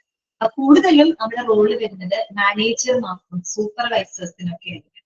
കാര്യം മാനേജർമാരാണ് ആ ഒരു സ്ഥാപനത്തിന്റെ പെർഫോമൻസ് ഉയർത്തുന്നതിന് വേണ്ടിയിട്ട് അവരുടെ കീഴിലുള്ള സ്റ്റാഫുകളെയൊക്കെ ഡയറക്റ്റ് ചെയ്ത് കൊണ്ടുപോകുന്നത് മാനേജർമാരാണ്, അല്ലെ? ഓക്കെ, അപ്പൊ നോക്കാം പെർഫോമൻസ് മാനേജ്മെന്റ് കേട്ടോ. Clearly defined roles allow managers and staff to develop shared understanding of work performance expectations. Capability benchmarks help them identify and meet their professional development needs. അതായത് clearly defined roles, clearly defined വ്യക്തമായിട്ട് define ചെയ്തിട്ടുള്ള റോളുകൾ അത് ഇതിൽ നമുക്ക് കിട്ടും, job ഡിസൈനിൽ നിന്ന് കിട്ടും, അല്ലെ? ഒരു ജോബ് ഡിസൈൻ എന്ന് പറയുമ്പോൾ അതില് ആ ജോലിയുമായിട്ട് ബന്ധപ്പെട്ട റോളുകൾ, റെസ്പോൺസിബിലിറ്റീസ്, ഡ്യൂട്ടീസ്, എക്സ്പെക്ടേഷൻസ്, റിക്വയർമെന്റ്സ് എല്ലാം വളരെ സ്ട്രക്ചേർഡ് ആയിട്ട് സിസ്റ്റമാറ്റിക് ആയിട്ട് നമ്മൾ അതിനകത്ത് എന്ത് ചെയ്യുന്നുണ്ട്? തയ്യാറാക്കുന്നുണ്ട്. അങ്ങനെ ആ ഒരു ജോബ് ഡിസൈനിൽ നിന്ന് ലഭിക്കുന്ന വിവരങ്ങൾ തന്നെയാണ്. അങ്ങനെ ക്ലിയർലി ഡിഫൈൻഡ് റോൾസ്, ജോബ് ഡിസൈനിൽ നിന്ന് നമുക്ക് ലഭിക്കുന്ന ആ റോളുകൾ, ക്ലിയർലി ഡിഫൈൻഡ് റോൾസുകള് അത് മാനേജേഴ്സിനെയും സ്റ്റാഫിനെയും എന്തിനു സഹായിക്കുന്നു? അതായത് ആ വർക്ക് ഏറ്റവും നല്ല രീതിയിൽ പെർഫോം ചെയ്യുന്നതിന് വേണ്ടിയിട്ട് മാനേജറിനെയും മറ്റ് സ്റ്റാഫുകളെയും സഹായിക്കുന്നു എന്നാണ് പറയുന്നത്. അല്ലെങ്കിൽ മാനേജർമാരുടെ സ്റ്റാഫുകളുടെ ആ ഒരു വർക്ക് അല്ലെങ്കിൽ അവരുടെ ജോലി നല്ല രീതിയിൽ പെർഫോം ചെയ്യുന്നതിന് ആവശ്യമായിട്ടുള്ള കാര്യങ്ങള് അത് വ്യക്തമാക്കി കൊടുക്കുന്നു എന്നാണ് പറയുന്നത്. ഓക്കെ, അതുപോലെ capability benchmarks help them identify and meet their professional development needs. Capability benchmarks help them to identify and meet their professional development needs. Benchmark ചെയ്യാന്ന് വെച്ചാൽ ഇവിടെ ഉദ്ദേശിക്കുന്ന കമ്പയർ ചെയ്യാനുള്ളതാണ് കേട്ടോ. അതായത് നമ്മൾ ആ ഒരു സ്ഥാപനത്തിൽ വിവിധ റോളുകൾ കൈകാര്യം ചെയ്യുന്ന അല്ലെങ്കിൽ വിവിധ ജോബ് റോളുകൾ തമ്മിൽ കമ്പയർ ചെയ്യും. അതിൽ കമ്പയർ ചെയ്യുന്നതിലൂടെ ഒരു വ്യക്തിക്ക് അവരുടെ പ്രൊഫഷൻ ഗ്രോ ചെയ്യാനുള്ള അല്ലെങ്കിൽ അവരുടെ പ്രൊഫഷൻ ഡെവലപ്പ് ചെയ്യുന്നതിന് ആവശ്യമായിട്ടുള്ള കാര്യങ്ങൾ പ്രൊവൈഡ് ചെയ്യുന്നു എന്നാണ് പറയുന്നത്. മനസ്സിലായോ? അതായത് വിവിധ ജോബ് റോളുകള് പരസ്പരം കമ്പയർ ചെയ്യും. അങ്ങനെ കമ്പയർ ചെയ്തിട്ട് ഓരോ ജോലിയുടെയും ഇമ്പോർട്ടൻസ്, അതിന്റെ വാല്യൂ അത് മനസ്സിലാക്കുന്നുണ്ട് എംപ്ലോയീസിന് അവരുടെ പ്രൊഫഷൻ, അവരുടെ ജോലി കുറേയും കൂടെ എന്താണ് ഡെവലപ്പ് ചെയ്യാനായിട്ടുള്ള ആ ഒരു എന്താ പറയാ ആവശ്യങ്ങൾ ഡെവലപ്പ് ചെയ്യാൻ ആവശ്യമായിട്ടുള്ള ഒരു സപ്പോർട്ട് പ്രൊവൈഡ് ചെയ്യുന്നു എന്നാണ് പറയുന്നത്. മനസ്സിലാവുന്നുണ്ടോ? ഞാൻ പറയുന്ന കാര്യങ്ങൾ ക്ലിയർ ആവുന്നുണ്ടോ? കുറച്ച് ബുദ്ധിമുട്ടാണ് മനസ്സിലാക്കാനായിട്ട്. ഓക്കെ, അത്രയേ ഉള്ളൂ. കാരണം ജോബ് ഡിസൈനിലൂടെ നമുക്ക് ഓരോ റോളുകളും അവിടെ ക്ലിയർ ആയിട്ട് ഡിഫൈൻ ചെയ്തിട്ടുണ്ട്. അങ്ങനെ ക്ലിയർ ആയിട്ട് ഒരു ജോബ് റോൾ ഡിഫൈൻ ചെയ്ത് കഴിഞ്ഞാൽ അത് മാനേജർമാർക്കും സ്റ്റാഫുകൾക്കും എളുപ്പമാണ്. ആ ജോലിയെ പറ്റി കൂടുതൽ മനസ്സിലാക്കാനായിട്ട് അവർക്ക് എളുപ്പമായിരിക്കും, അല്ലെ? അങ്ങനെ എളുപ്പമാണെന്ന് മാത്രമല്ല, അവർക്ക് അവരുടെ പ്രൊഫഷൻ കുറെ കൂടെ ഡെവലപ്പ് ചെയ്യുന്നതിന് ആവശ്യമായിട്ടുള്ള എല്ലാവിധ സപ്പോർട്ടുകളും നമുക്ക് അതിലൂടെ ലഭിക്കും. നമ്മൾ പറയുന്നത് ഒരു ജോബ് ഡിസൈനിന്റെ ഇമ്പോർട്ടൻസ് ആണ് പറയുന്നത്, അല്ലെ? ഒരു പെർഫോമൻസ് മാനേജ്മെന്റിലും ആർക്ക് ഇമ്പോർട്ടൻസ് ഉണ്ട്, ജോബ് ഡിസൈന് പ്രാധാന്യമുണ്ട്. ആ ഒരു ജോബ് ഡിസൈനിൽ നിന്ന് ലഭിക്കുന്ന വിവരങ്ങൾ ഉപയോഗിച്ചുകൊണ്ട് നമുക്ക് നല്ല രീതിയിൽ പെർഫോം ചെയ്യാനായിട്ട് സാധിക്കുന്നുണ്ട്. ഓക്കെ, പിന്നെ അടുത്തത് എന്താണ്? റിവാർഡ് ആൻഡ് റെക്കഗ്നീഷൻ, അല്ലെ? പ്രതിഫലം, അതുപോലെ അംഗീകാരം. അതെന്താണ് പറയുന്നത്? Well defined capability standards simplify the process of evaluating work performance which is above expectation. അതായത് നമ്മൾ പ്രതീക്ഷകൾക്ക് മുകളില് പെർഫോം ചെയ്യുന്ന ജീവനക്കാർക്ക്, അല്ലെ, ജീവനക്കാരെ അഭിനന്ദിക്കാനും അംഗീകരിക്കുന്നതിനും എന്ത് സഹായിക്കുന്നു? റിവാർഡ് ആൻഡ് റെക്കഗ്നീഷൻ സഹായിക്കുന്നുണ്ട്, അല്ലെ? അതായത് നമ്മൾ ഒരു മാനേജ്മെന്റ് എക്സ്പെക്ട് ചെയ്യുന്നതിനപ്പുറത്തേക്ക് പെർഫോം ചെയ്യുന്ന നല്ല നല്ല പെർഫോമൻസ് കാഴ്ചവെക്കുന്ന ജീവനക്കാരെ അഭിനന്ദിക്കാനും അവരെ അംഗീകരിക്കാനും നമ്മൾ ഉപയോഗിക്കുന്ന ഒന്നാണ് എന്ത്? Reward and recognition. അവർക്ക് നല്ല നല്ല പ്രതിഫലം കൊടുക്കുന്നു, അവർക്ക് അപ്രൈസൽ കൊടുക്കുന്നു, അവരെ റെക്കഗ്നൈസ് ചെയ്യുന്നു. അതൊക്കെ എന്താണ്? അവരെ അംഗീകരിക്കുന്നതിനും അഭിനന്ദിക്കുന്നതിനും നമ്മൾ ഉപയോഗിക്കുന്ന വാക്കുകളാണ്, അല്ലെ? Reward and recognition. ഓക്കെ, അടുത്തത് വർക്ക് ഫോഴ്സ് പ്ലാനിംഗ് ആണ്. നമ്മുടെ വർക്ക് ഫോഴ്സ് എന്ന് പറഞ്ഞാൽ ആരാണ്? അവിടുത്തെ ഹ്യൂമൻ റിസോഴ്സസ് ആണ്. അവരെ ശരിയായ രീതിയിൽ പ്ലാൻ ചെയ്യുക. വർക്ക് ഫോഴ്സ് പ്ലാനിംഗ് എന്താണ് അവിടെ പറയുന്നത്? when all the individual roles in the organizations are considered together should meet the organization's capability needs. അതായത് നമ്മുടെ ഒരു സ്ഥാപനത്തിൽ വർക്ക് ചെയ്യുന്ന ഓരോ വ്യക്തിഗത റോളുകളെയും ഒരുമിച്ച് പരിഗണിക്കുമ്പോഴാണ് നമുക്ക് ആ ഒരു സ്ഥാപനത്തിന്റെ എന്താണ് കേപ്പബിലിറ്റി അല്ലെങ്കിൽ അവരുടെ നീഡ്സുകൾ നമുക്ക് മീറ്റ് ചെയ്യാനായിട്ട് സാധിക്കുന്നത്, നിറവേറ്റാനായിട്ട് സാധിക്കുന്നത്. അതായത് എല്ലാ ഇൻഡിവിജ്വൽ റോളുകളെ നമ്മൾ എന്ത് ചെയ്യണം? ഒരുമിച്ച് പരിഗണിക്കണം. അതായത് ഒരു സ്ഥാപനം എന്ന് പറയുമ്പോൾ അവിടെയുള്ള എല്ലാ വർക്ക് ഫോഴ്സും അതിന്റെ ഭാഗമാണ്, അല്ലെ? അപ്പൊ ഈ പറയുന്ന എല്ലാ വർക്ക് ഫോഴ്സുകളുടെയും അതിൽ ഓരോ ഇൻഡിവിജ്വൽസിന്റെയും വ്യക്തിഗതമായിട്ടുള്ള റോളുകള്, ഓരോരുത്തരുടെയും ജോബ് റോളുകളെ നമ്മൾ ഒരുമിച്ച് പരിഗണിക്കുമ്പോഴാണ് ആ ഒരു സ്ഥാപനത്തിന്റെ എന്താണ് കേപ്പബിലിറ്റി അല്ലെങ്കിൽ അവരുടെ ആ ഒരു നീഡ്സുകൾ അവിടെ നിറവേറ്റാനായിട്ട് സാധിക്കും. അതാണ് വർക്ക് ഫോഴ്സ് പ്ലാനിങ്. നമ്മുടെ ഉദ്ദേശം എന്താണ്? ആ സ്ഥാപനത്തിന്റെ ലക്ഷ്യങ്ങൾ നേടിയെടുക്കാനായിട്ട് അവിടുത്തെ വർക്ക് ഫോഴ്സിന് നമ്മൾ എന്ത് ചെയ്യണം? ഒരുമിച്ച് പരിഗണിക്കണം, അല്ലെ? അവരെ എല്ലാം ഒരുമിച്ച്, അവരുടെ ഓരോ വ്യക്തിഗത റോളുകളെ നമ്മൾ ഒരുമിച്ച് കൺസിഡർ ചെയ്തിട്ട് മൊത്തത്തിലുള്ള സ്ഥാപനത്തിന്റെ ലക്ഷ്യങ്ങൾ നേടിയെടുക്കുക എന്നുള്ളതാണ് അവിടെ ഉദ്ദേശിക്കുന്നത്. ഓക്കെ, പിന്നെ വരുന്നത് വർക്ക് അലോക്കേഷൻ പ്ലാനിംഗ് ആണ്. വർക്ക് അലോക്കേഷൻ പ്ലാനിംഗ് എന്ന് പറഞ്ഞാൽ എന്താണ്? Managers can make sure that the work relates to the organization's core business and is correctly allocated. Work allocate ചെയ്ത് കൊടുക്കാം. ഈ വർക്ക് അലോക്കേഷൻ പ്ലാനിംഗ് എന്ന് പറയുന്നത് മാനേജേഴ്സിന് എന്തിനു സഹായിക്കുന്നുണ്ട്? മാനേജേഴ്സിന് ഈ പറയുന്ന ചുമതലകളും ഉത്തരവാദിത്വങ്ങളും എന്താണ് എംപ്ലോയീസിലേക്ക് ഡിസ്ട്രിബ്യൂട്ട് ചെയ്യാനായിട്ട് അവരെ സഹായിക്കും. അതായത് ഡിസ്ട്രിബ്യൂട്ട് ചെയ്യുന്ന വെച്ചാൽ വർക്ക് അലോക്കേറ്റ്, ഇന്ന ആൾക്ക് ഇന്ന വർക്ക്, ഇന്ന ആളുകൾക്ക് ഇന്ന വർക്ക് എന്നുള്ള രീതിയിൽ ഒരു മാനേജറിനെ സംബന്ധിച്ച് മാനേജർക്ക് ഈ പറയുന്ന ഡ്യൂട്ടീസ് ആൻഡ് റെസ്പോൺസിബിലിറ്റീസ് തന്റെ ജീവനക്കാർക്ക് ശരിയായ രീതിയിൽ ഡിസ്ട്രിബ്യൂട്ട് ചെയ്യാനായിട്ട് അല്ലെങ്കിൽ അലോക്കേറ്റ് ചെയ്യാനായിട്ട് സഹായിക്കുന്നു. ഓക്കെ, ഇതാണ് വർക്ക് അലോക്കേഷൻ പ്ലാനിങ്. ഇതിനൊക്കെ എന്തിനാണ് ഈ പറയുന്ന കാര്യങ്ങളൊക്കെ നമുക്ക് ജോബ് ഡിസൈനിലൂടെയാണ് കിട്ടുന്നത്. ജോബ് ഡിസൈനിൽ നിന്ന് ലഭിക്കുന്ന വിവരങ്ങൾ ഉപയോഗിച്ചിട്ടാണ് നമ്മൾ ഇങ്ങനെയുള്ള വർക്ക് ഫോഴ്സ് പ്ലാനിങ്ങും വർക്ക് അലോക്കേഷൻ പ്ലാനിങ്ങും മറ്റുമൊക്കെ നടത്തുന്നത്. അടുത്തത് എന്താണ്? Decisions on training investments. അതുപോലെ ട്രെയിനിങ്ങുമായിട്ട് ബന്ധപ്പെട്ട കാര്യങ്ങളിൽ തീരുമാനങ്ങൾ എടുക്കാൻ പറ്റുന്നു. ട്രെയിനിങ് എന്ന് പറയുന്നത് ഒരു ഇൻവെസ്റ്റ്മെന്റ് ആയിട്ടാണ് കണക്കാക്കുന്നത്. നമുക്കൊരു ട്രെയിനിങ് കൊടുക്കുമ്പോൾ അതിന് ചെലവുകളുണ്ട്, പക്ഷെ നമ്മൾ അതൊരു എക്സ്പെൻസ് ആയിട്ടല്ല കണക്കാക്കുന്നത്. നമുക്ക് ഭാവിയിൽ റിട്ടേൺസ് തരുന്ന ഒരു ഇൻവെസ്റ്റ്മെന്റ് ആയിട്ടാണ് ഇപ്പോഴും നമ്മൾ ട്രെയിനിങ്ങിനെ കണക്കാക്കുന്നത്. കാര്യം നമ്മൾ ട്രെയിനിങ് കൊടുക്കുന്നത് ചെലവുണ്ട്, പക്ഷെ നമ്മൾ ആ ട്രെയിനിങ്ങിലൂടെ നമ്മളുടെ എന്താണ് നല്ല എംപ്ലോയീസിന്റെ ടാലന്റിനെ നമ്മൾ മോൾഡ് ചെയ്തെടുക്കുകയാണ്. എന്നിട്ട് അവരുടെ ടാലന്റ് ഉപയോഗിച്ചിട്ടാണ് നമ്മൾ നമ്മുടെ ലക്ഷ്യങ്ങൾ നേടിയെടുക്കുന്നത്. അതുകൊണ്ട് ട്രെയിനിങ് എപ്പോഴും ഒരു ഇൻവെസ്റ്റ്മെന്റ് ആയിട്ടാണ് കണക്കാക്കുന്നത്.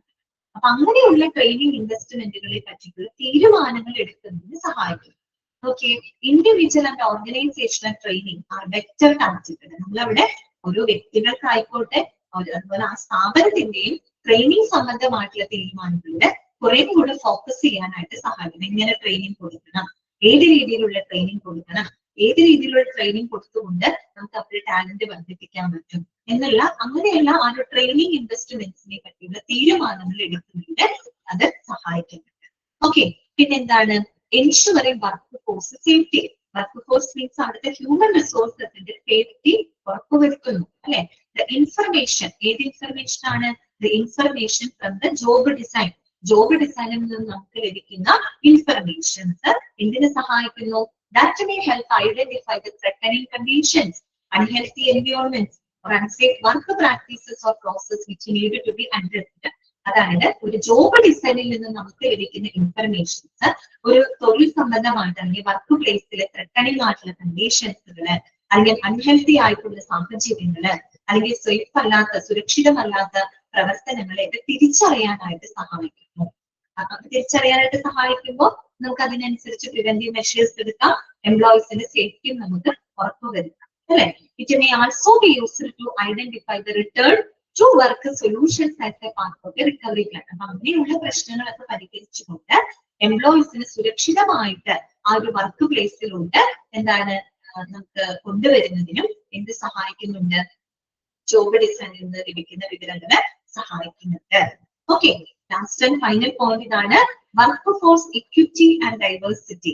Work force equity and diversity, work പ്ലേസില് ഒരു ഇക്വിറ്റി അല്ലെങ്കിൽ ഒരു എന്താ നമ്മൾ പറയുക ഒരു സമത്വം അല്ലെങ്കിൽ ഒരു വൈവിധ്യം അത് നമുക്ക് ക്രിയേറ്റ് ചെയ്യാനായിട്ട് സാധിക്കും. The process may also identify the ways of improving workforce equity. ഈ വർക്ക് ഫോഴ്സിനിടയിൽ ദാറ്റ് മീൻസ് നമ്മൾ ഈ പറയുന്ന എംപ്ലോയീസിന്റെ ഇടയിൽ ഒരു ഇക്വിറ്റി അതുപോലെ തന്നെ ഒരു ഡൈവേഴ്സിറ്റി ഇതെല്ലാം തന്നെ എന്താണ് ഡെവലപ്പ് ചെയ്യാൻ ഇംപ്രൂവ് ചെയ്യുന്നതിന് എന്ത് സഹായിക്കുന്നുണ്ട്? ജോബ് ഡിസൈൻ സഹായിക്കുന്നുണ്ട്. Okay, these are the main significance of job design.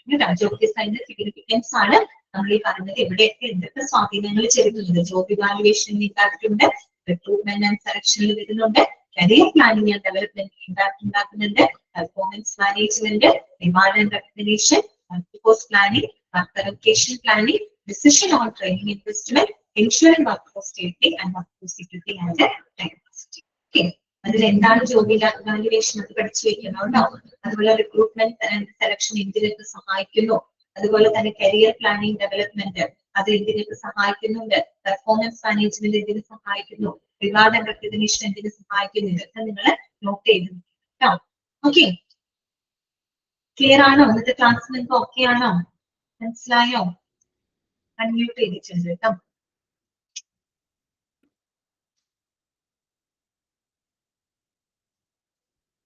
അപ്പൊ ഇന്ന് നമ്മൾ പഠിച്ചത് ജോബ് ഡിസൈൻ ആണ് കേട്ടോ. ജോബ് ഡിസൈനും അതിന്റെ കൺസെപ്റ്റ് മീനിങ്ങും മനസ്സിലാക്കി, ജോബ് ക്യാരക്ടറിസ്റ്റിക്സ് മോഡൽ പഠിച്ചു. അതിൽ പ്രധാനപ്പെട്ട 5 ജോബ് ക്യാരക്ടറിസ്റ്റിക്സ് 3 സൈക്കോളജിക്കൽ സ്റ്റേറ്റുകളും വളരെ ഇമ്പോർട്ടന്റ് ആണ്. എനിക്ക് പറയാണ് അത് പഠിച്ചു വെക്കണം.